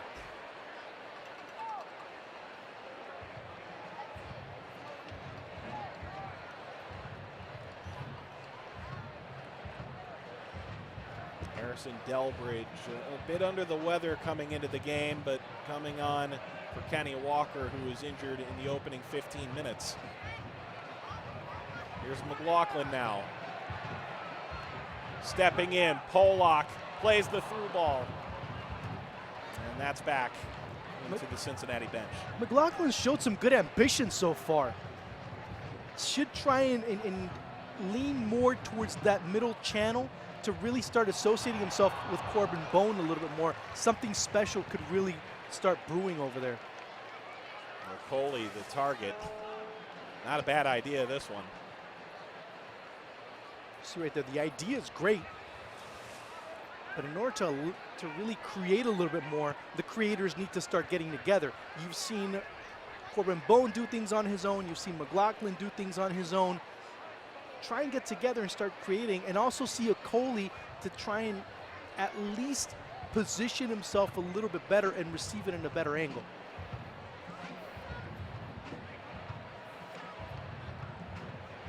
Adams tried to collect, Bone pushing it ahead. Cummings settles it down, lays it on the byline, and the save by Rainish. Coley right down Main Street, and the save by the 32-year-old MLS veteran. It doesn't matter how you do it. He did it with his face.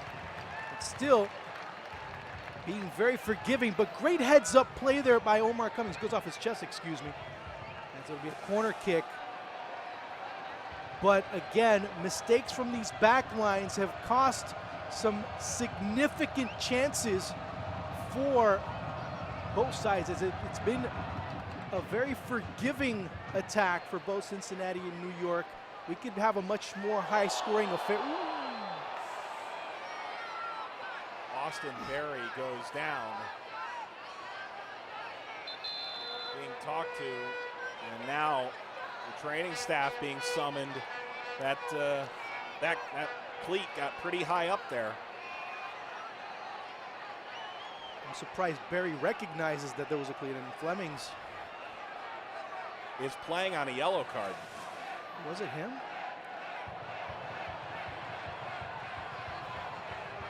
Was it Flemings? No. Or was it Etienne? I'm not exactly sure. But thank goodness Barry's okay. We'll have a nice shiner. Yeah, well, apparently it looked like it was Flemings. Let's see right here. Oh, yeah, dude. Indeed, Flemings, and yeah. He better be sending the referee a Christmas card because he should have been already sent off. Flemings was the victim of a studs exposed tackle against Charlotte, which resulted in a red card and a man advantage for Red Bull in their last game. And Fleming's very lucky not to be on the wrong side of a similar situation this time. Well, he's got a new lease on life, especially from a referee that used to be a kicker in high school. Rosendo Mendoza, of course, second team all Humboldt County over in Texas back in 2011. He's saying he doesn't like contact very much? Well, he's a kicker. An easy foul call when he gets hit? He's a kicker. What do you expect? Or he was a kicker at one point. Was a kicker. And then he's on the right field here, Nippert Stadium. Delbridge being chased by Allen and into the hands of Hildebrandt. Well, both defenses playing on a razor's edge right now. There's two substitutions about to take place. Anatoly Aban getting ready to come in. It looks like Francisco Narbon, yeah, the Panamanian, getting ready to come on. Narbon making his first appearance in USL play. Did play against Crystal Palace, and he debuted against Indy 11 in the US Open Cup. And Anatole Abong steps in for Stefano Bonomo, whose second half much more muted than his first.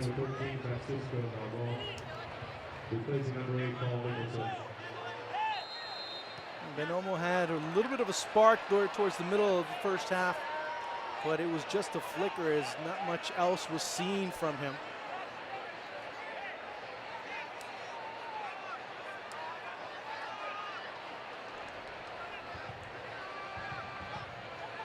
As always, important to note, 5 substitutes in the United Soccer League. So Delbridge and Narbonne, the subs thus far for Cincinnati. Abong, the lone sub for New York Red Bulls 2. Etienne, long-time academy man. Narbonne protecting the ball and putting it up the line. Cummings outraced by Schmoll. Now this substitution for Red Bulls 2 puts it bang pretty much as the number 9. Brandon Allen going out wide towards the left. Junior Flemings, of course, staying put over in his section. So it'll be interesting to see what needs to be applied here. McLaughlin rips! Oh, he scored! 60th minute. Jimmy McLaughlin scores his 4th of the year. 1-0 Cincinnati.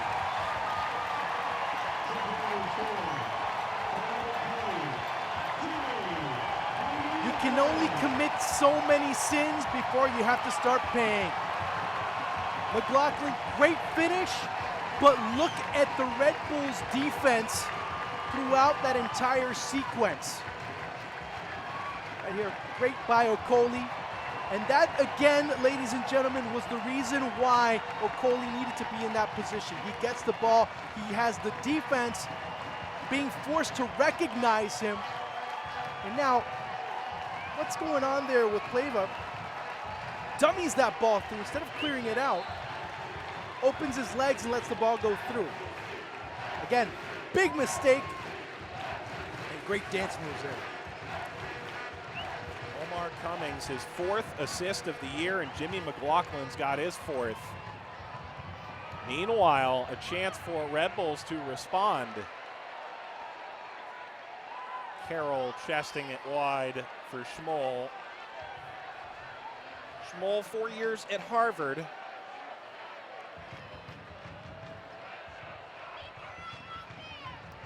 Speedy Williams. He himself not that speedy. His father nicknamed Speedy. He was Speedy Jr. Now just the one name. Long range effort from Pleva. Handled by Hildebrand. But again, just looking at that, the way that that ball was played by Pleva, whew, that was brutal. I mean, how can you let that ball go through, not knowing whether or not there's an attacker on the other end? And Pleva really put his defense in a precarious position. And again, you can only commit so many mistakes until you start paying.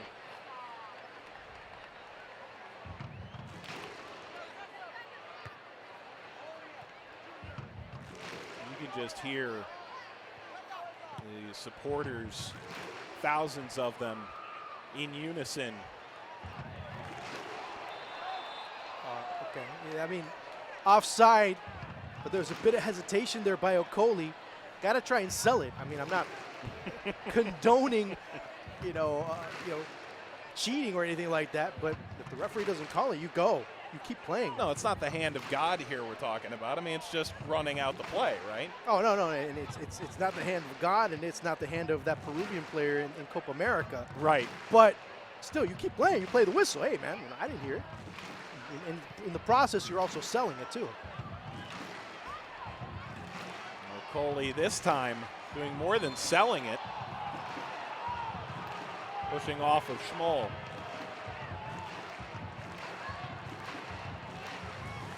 But that's what happens at times when you abandon something that's been so effective. You start to see certain deficiencies emerge. Okoli started playing more towards the wing, started playing out of his position a little bit, and then you didn't see that presence being established for Cincinnati on the attack. The goal is a product of him being in the right position and having the defense react the way that everyone expected him to.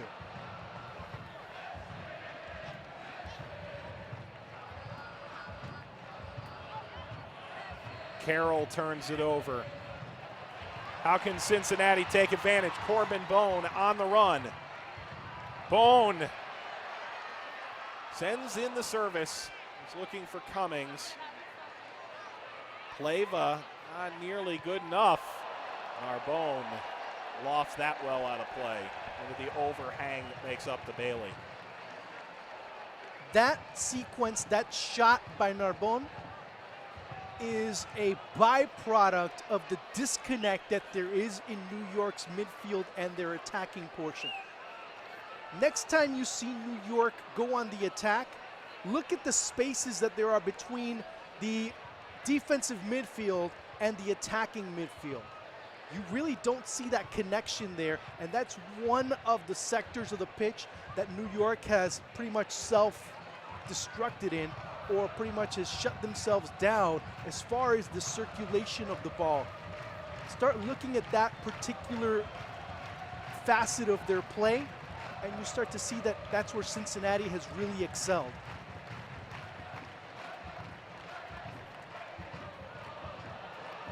Nearly caught Hildebrand.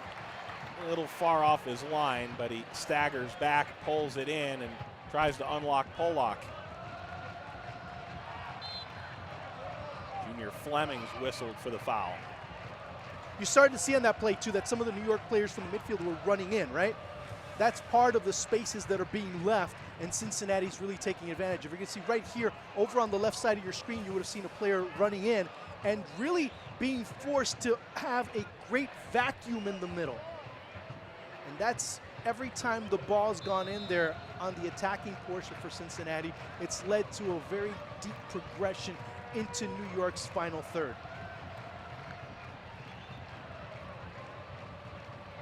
There by Schmoll.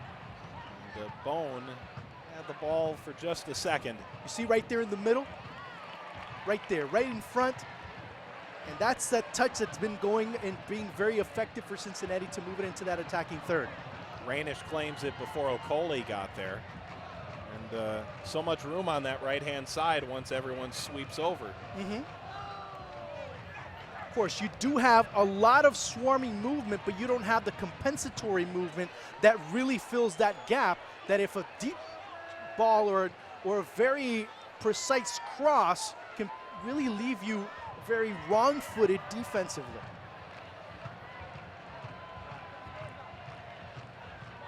New York at times loses their shape in the midfield, so that's why you do see these pockets emerging here and there.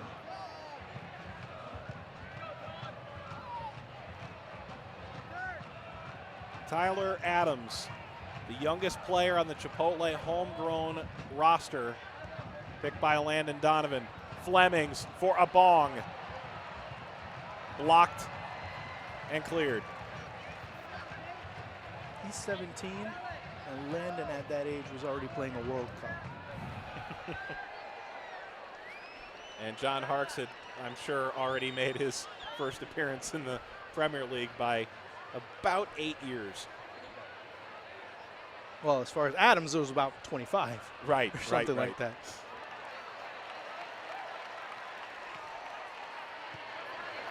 Okoli trying to keep the flow going.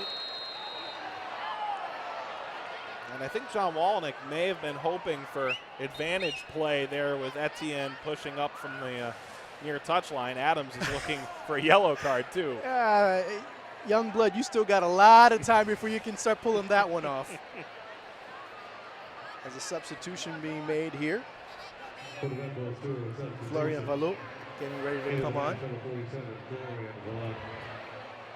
And Brandon Allen, injured in the early going of this match, has toughed it out.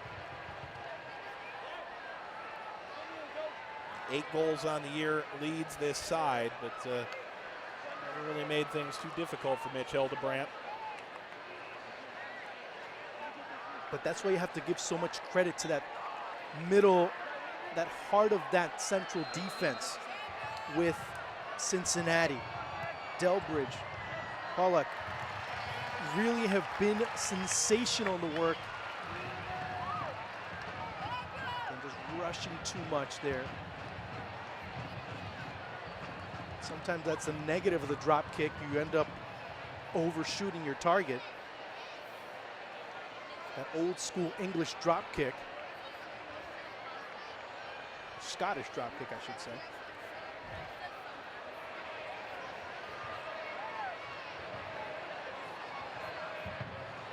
New York's unbeaten run on the road, 8 games this full season on the line. Stevenson forgot something. And a bong, I think, may have put his hand down on that. And Hildebrand there to take the service. No blood, no foul, man. It's not handball. It's not up to us to call it. It's up to the referee, and he wasn't in the best position to really see that. Nope. If you blew your whistle every time this crowd oohed and awed, it should be a very choppy match. Of course, Lucinda Mendoza making his debut in USL as a first referee. He has a referee, period.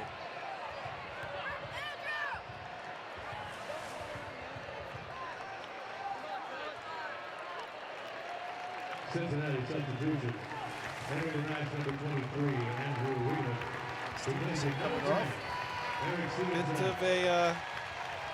Bit of a conquering crusader, perhaps, Stevenson, if his team's able to pull it out. Had a hip labrum tear, and John Harkes gave him a second chance, and in this game, he'll play a huge role offensively, but would certainly like to beat his former team, New York Red Bulls, too. Away from Etienne.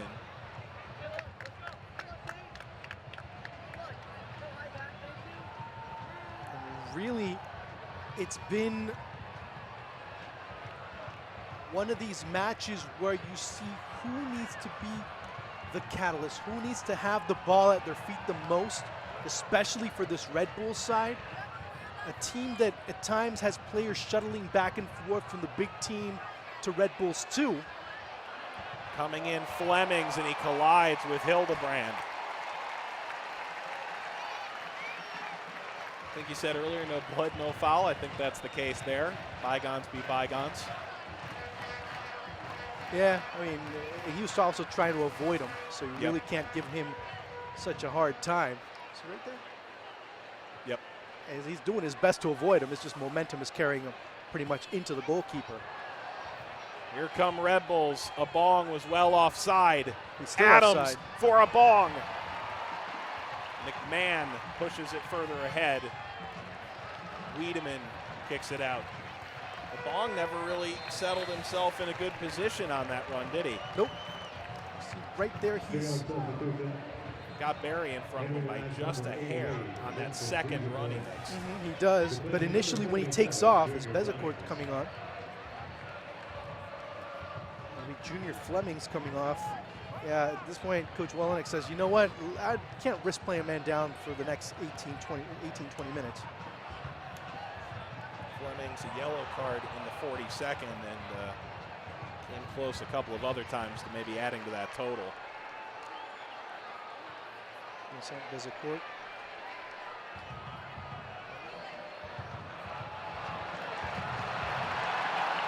Cummings. Carroll.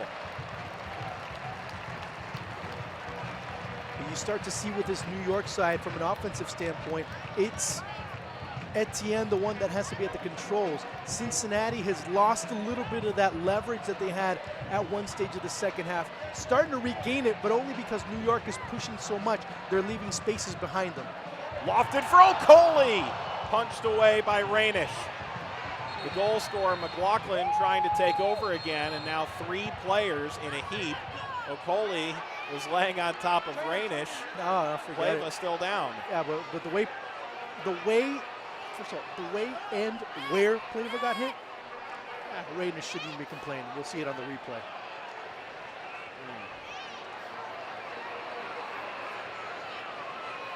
Conrad Pleva left with an injury against Charleston, and There's some blood. they need to do the same. Yeah, one of the players is bleeding right now. Looks like Okoli's bleeding out of his nose. Physicality, the word today. Wiedemann service. You are watching the number 39, make that the number 41, I should say, in white. And from behind doesn't do nearly enough justice to the amount of pain I'm sure he's in. He's not swallowing. He's make sure everything falls into the right place.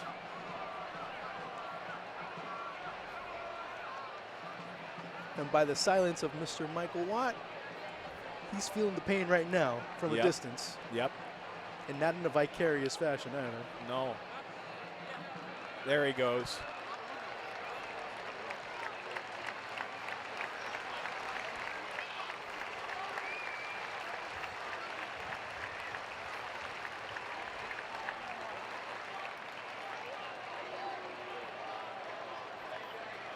And Okoli will walk off as well after.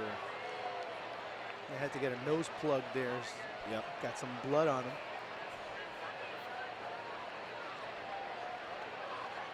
And he was holding his nose for a completely different reason.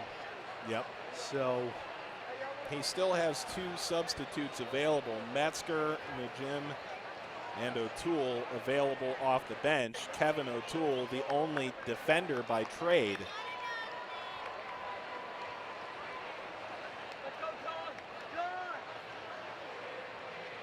Pleva have been playing that right back position. This is a team stocked with center backs. Center backs as far as the eye can see. And the shortage of fullbacks, whereas the first team for Red Bull seemed to have injury problems galore at center back and a very strong stockade outside of back. outside backs, exactly. That's usually the case. But when you start seeing those problems usually end up in opportunities, and that's why you've seen so many players from this Red Bulls 2 team end up going to the big team and really become contributors at varying degrees. So that's been very important for what John Wolenicki was talking about, is develop, improve, and contribute as far as the first team is concerned. Not good enough from the defense of Wiedemann. And Delbridge is down. Another high-seeking cleat. And another yellow card. A bit, if you base it on the criteria that's already been established from previous calls, that one's harsh. No, I don't mean it's a harsh call. I'm just saying that Fleming's had something very similar and really didn't have a yellow card called his way. Now, it's a very different decision there by the referee on this particular occasion. Anatola Bong's first yellow card. Leiva's night is done.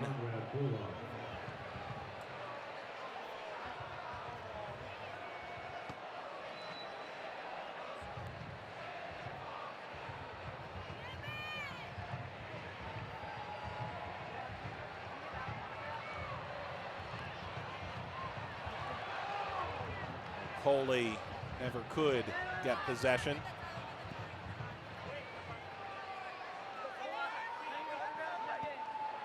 Pollock to throw with Walnick watching on.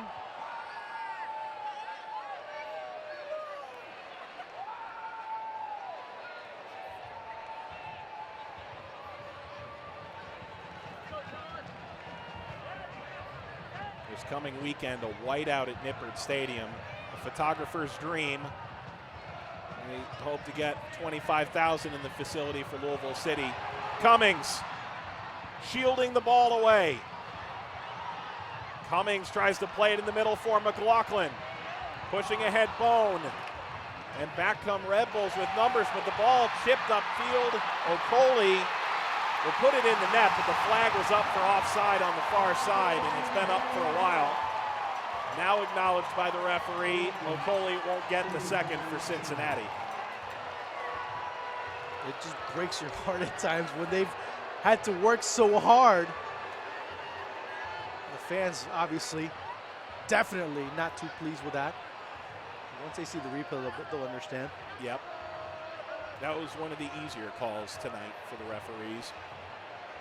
Of course, Corey Richardson on that second line.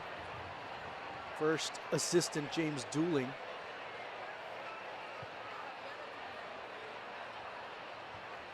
And all Ohio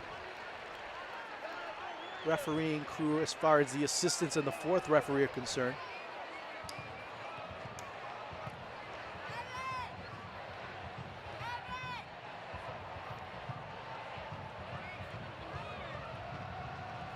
A Bong. Nice pass to Spring. Etienne. Etienne has it slid off his foot. A Bong back inside the 18 and firing Williams. Sliding stop. Attack still on. O'Toole cedes to Williams. And kicked away now from Velo. Another substitution from Cincinnati coming up right now. A Bong pushed down on the edge, the penalty box. Evan Lee will be the fourth substitute for Cincinnati, who have just Omar Muhammad and Derek Luke remaining on the bench. That play right there, you just saw some Harksian spirit being established by Cincinnati as Evan Lee coming on for Austin Berry. Well done by Barry, the 2012 MLS Rookie of the Year. There's a time when he had played 62 straight games in Chicago. His MLS career slowed by injury. He's been slowed by injury this year, finally healthy enough to give a quality 80 minutes. Not bad for after coming off an injury that's kept him inactive for a significant amount of time. Adams. Ball knocked away by Delbridge. And Vincent Bezecourt earns the free kick. Of course, the Frenchman, very ductile, very capable of creating and knowing that, fine, straight to goal is not the answer, so he cuts back inside, forces the defense to go on top of him and really make a play. A mistimed challenge there by Delbridge, and a very Oh, very scintillating opportunity here for the Red Bulls. And Delbridge very lucky. That could have been his 5th yellow card, and he would have been suspended for the upcoming match against Louisville City. And with Kenny Walker's injury earlier and not knowing the severity, how important will it be to keep the center of this Cincinnati side healthy and eligible? And again, going back to the referee, as far as what he's been able to do, Rosendo Mendoza, his criteria for giving out cards has been a little bit erratic tonight. Etienne stepping back. Bilyeu on the near side. Doesn't need a lot of power. Let's try to get it over, and and he's won half the battle. Bilyeu scores! Lower left corner, John Wallenick claps with approval. Game tied in the 83rd minute. Oh, ladies and gentlemen, thank you so much for this piece of work. Amazing how the Red Bulls sold it, that Etienne was going to take it. His body language indicated that, but Bilyeu just brilliant. His first professional goal in his 10th USL game of the season. Look at that. And also look at where the goalkeeper's standing behind the wall. When you, as a goalkeeper, have a ball of that nature, you have the wall set up to one post, and then you try and sneak over and be in charge of the other one. That's what happens. Bilyeu saw that. Bilyeu's like, well, you know what? If I keep the ball low, the goalkeeper will not be able to recognize it until the ball passes the wall. By that time, it's too late.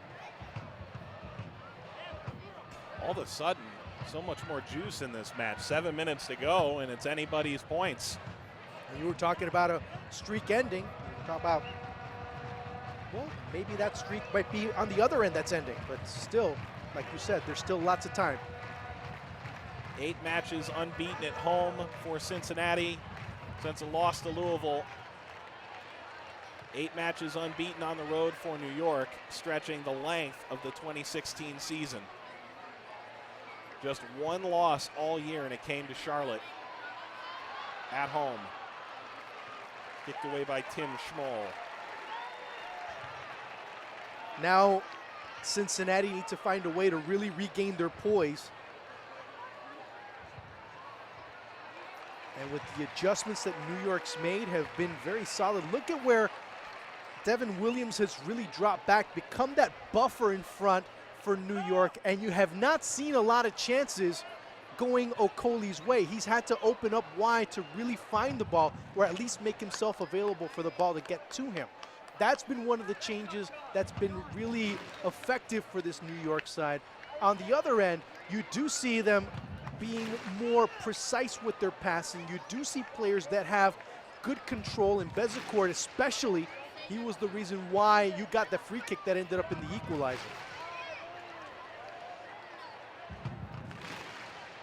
Unsurprisingly, it's a New York side that takes so much pleasure in doing set pieces to perfection. And not much running over the ball. It was just putting 3 players there who all were able to strike it that puts New York on level pegging in this 85th minute, now 86th. But it was great recognition by the players that were in front of the ball. As Adams plays it to the left-hand side. Over the top towards Bezecourt, and it's kicked in, off the head rather, on the near side post. It's Velo, his first goal for Red Bulls 2, and all of a sudden New York has a 1-goal lead in the 86th. Again, it's being able to connect, it's being able to create, it's being able to find and anticipate. It's Florian Velo that's able to make it 2-1 here. If you look at the replay real quick, Mike, the recognition and then the anticipation. That's the key right there. But look at how much time it takes for Cincinnati to really go in pressure. Really all times of time to really place it as best as he possibly could. and Velo was right there anticipating it very well. Hildebrand has allowed more than one goal just 3 times all year, and 2 have come back-to-back USL matches. A little shaken up, it appears. Not the only one on that Cincinnati side that's shaken up.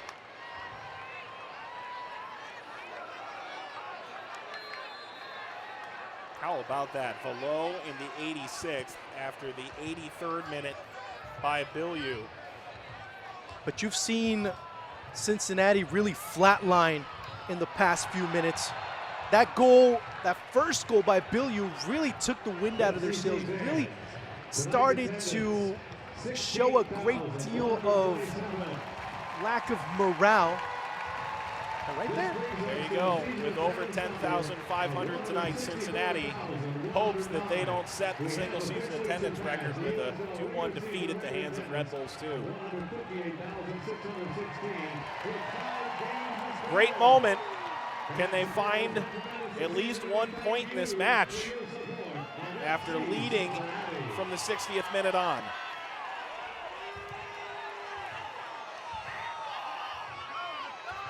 More substitution for Red Bulls 2. Okole nearly off the arm again of Schmoll.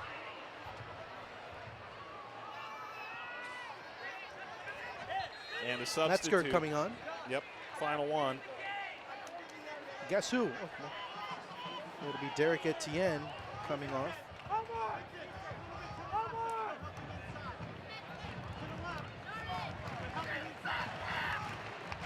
Take off a more creative, a more fast-paced moving player. Have one that drops back, a more defensive-oriented, contention-type defensive midfielder.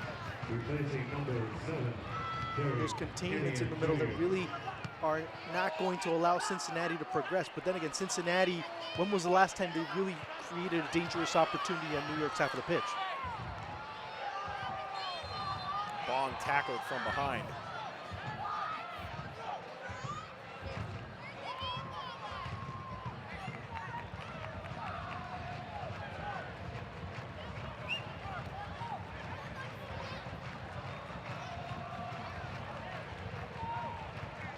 '89th minute. Williams into the corner. Well done to create room. Velo, the goal scorer.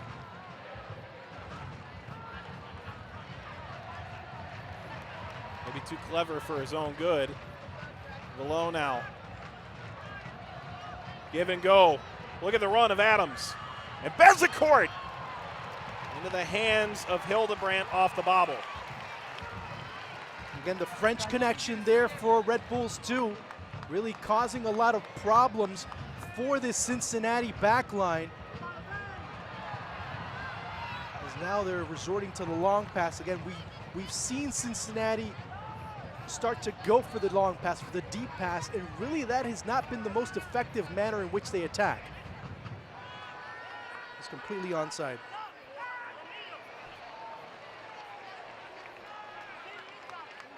We're trying to salt away the game here as we enter stoppage time. 7 subs and 3 goals in the second half mean 4 minutes of added time.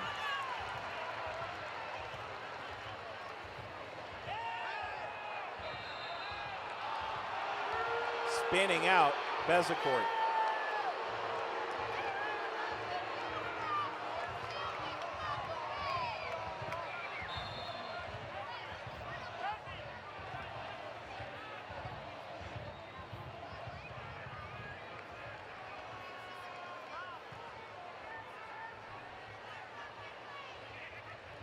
Velo into the 18, working wide.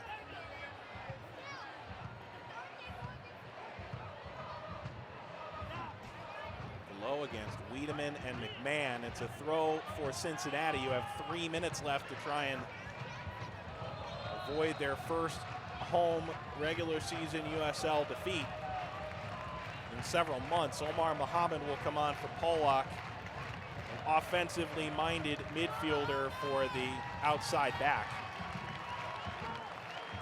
Both teams have now used their full complement of substitutes.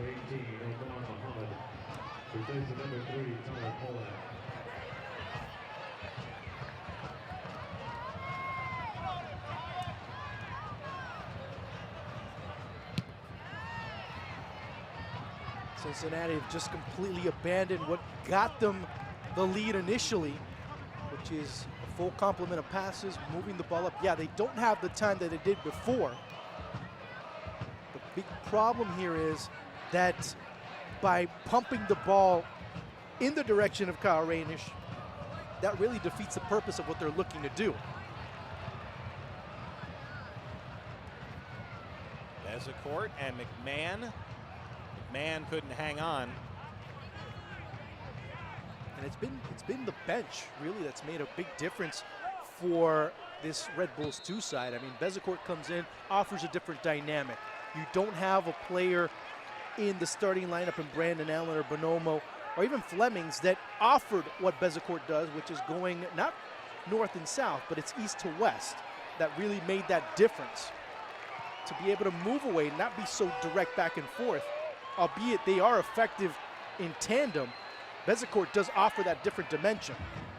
You also see the arrival of Florian Vallot, which is another different player, starts to look at what spaces he can really exploit and really start looking at better angles and being able to go and anticipate crosses that were brought into the middle.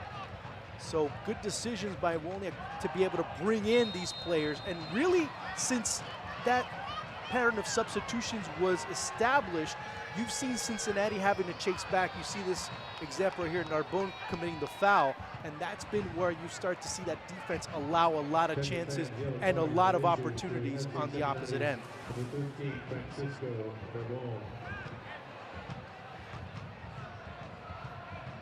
It's an easy enough yellow card.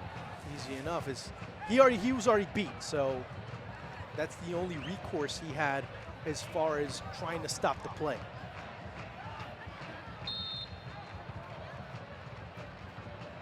Maybe a little more than 4 minutes of stoppage here with that yellow card and a couple of stoppages along the way, but not much.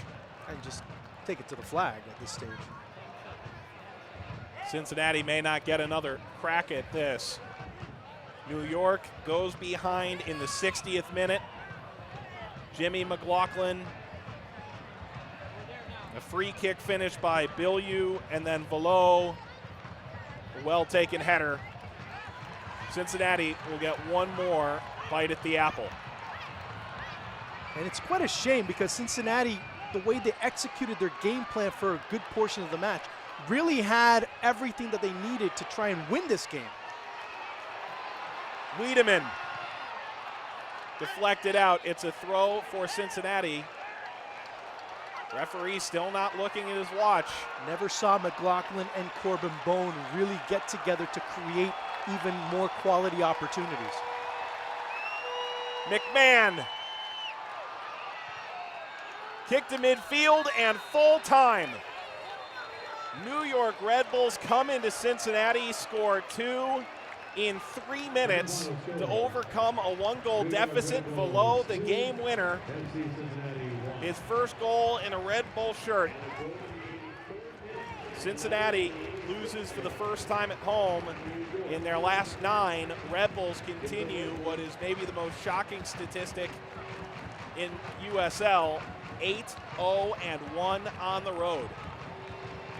That's why they are amongst the best, not only in the Eastern Conference, but in USL. If that form on the road continues, boy, they are going to be a very tough team to beat in the playoffs, regardless of who they put on the pitch. And you don't want to say they'd be disappointed to have home field advantage in the playoffs, but if they keep playing like this, they'll have it, and the road record may not mean much.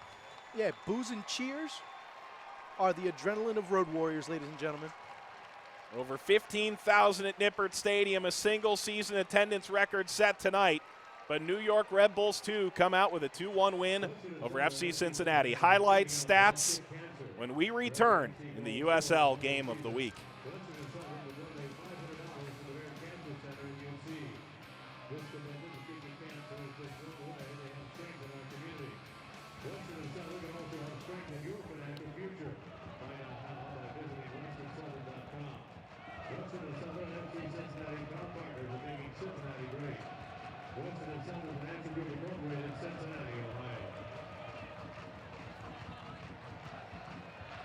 Don't forget to hold on to your game ticket and swing by Mike's Car Wash for $3 off the car wash any day.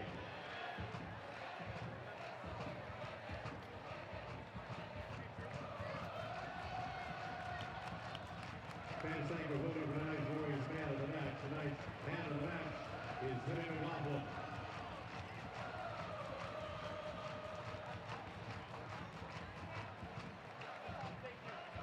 Fans, thank you for joining us tonight at FC Cincinnati. We hope to see you at our next match. That'll be this Saturday at 4 p.m.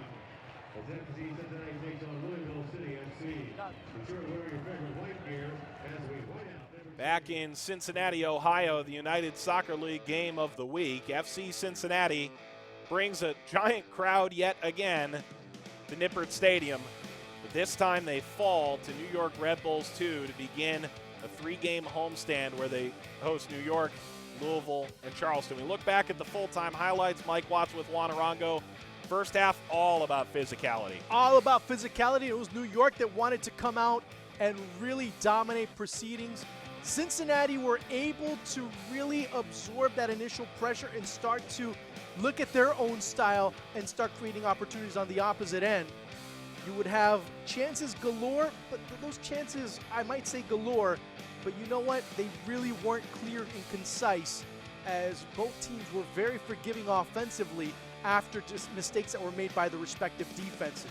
So overall, that first half, yeah, you had a couple of chances here and there, but it was more box to box, a lot of physical play that was being established, and one true opportunity, which was that free kick by Flemings that would go off the woodwork.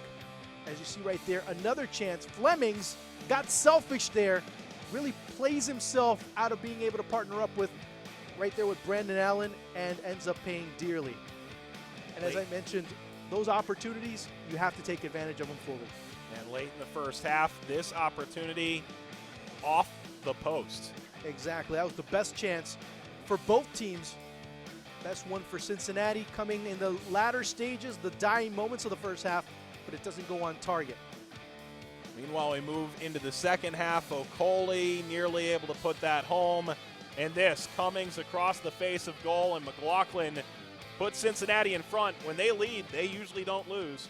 Mistakes, those dance technique, man, that's some good stuff. But overall, it's mistakes that really seem to doom both teams respectively, as it was Plava there on the Cincinnati goal. But New York got a little bit of a reality check there, and they started to press more. They started to find the spaces a little bit better. Sometimes not with a lot of clarity, but the pressure and the mistakes that Cincinnati was creating on the opposite end really favored New York, despite a lot of the clumsy and a lot of lack of coordination that was going on. Couple good looks late in the match where it felt like New York might be able to get through. Bezecourt creating an east to west situation, and Bilyeu scoring in the 83rd, tying the match. Look where the goalkeeper is. Right behind the wall. In a situation like that, the goalkeeper has to try and at least look at another chance, another angle, or the opposite post to be able to guard. Bilyeu, great vision, and on the opposite end, we see, again, the Red Bulls in a span of 3 minutes go from losing 1-0 to winning 2-1. That's what teams on the road do. They find a way. Below the game winner, perfectly slotted on the near post. Bezecourt drawing the defender, and it's a 2-1 win in favor of New York Red Bulls 2, who continue their terrific run of play. They've got 41 points now on the season in 17 games played. We look at the full-time stats. Red Bulls dominated the shots. They get the score line. They dominate corner kicks. Truth be told, I think a fair result, no? Fair result. I mean, Cincinnati dominated, not by much possession, but then they didn't create the significant opportunities that were needed for them to have the argument to be able to win this match. Red Bulls were just more lethal, were a little bit wiser, and were a little bit more street smart in the process. So New York Red Bulls 2 are now 12 games unbeaten. Cincinnati holds the single-season attendance record, but it does not come with a share of the spoils tonight. Final score, New York Red Bulls 2, FC Cincinnati 1. For director Morgan Lubin, producer Kevin Brelenthal, and our Rush Media crew, and for Juan Arango, this is Mike Watts. Technical facilities provided by Vista World Link. Thanks for tuning in. Bilyeu and Velo. Red Bulls 2 pick up 3 points on the road. Thanks for watching the USL Game of the Week.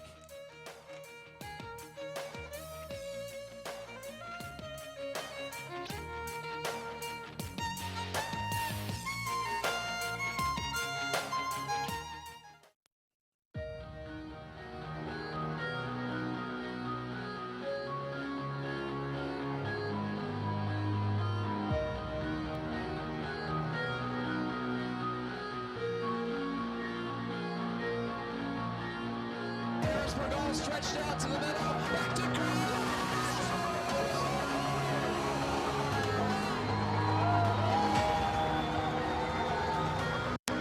Broke it up. There's a shot. They score! They score!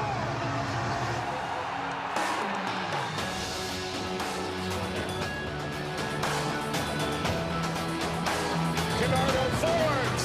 It's in! Rochester has the lead in the game. It's St. Louis.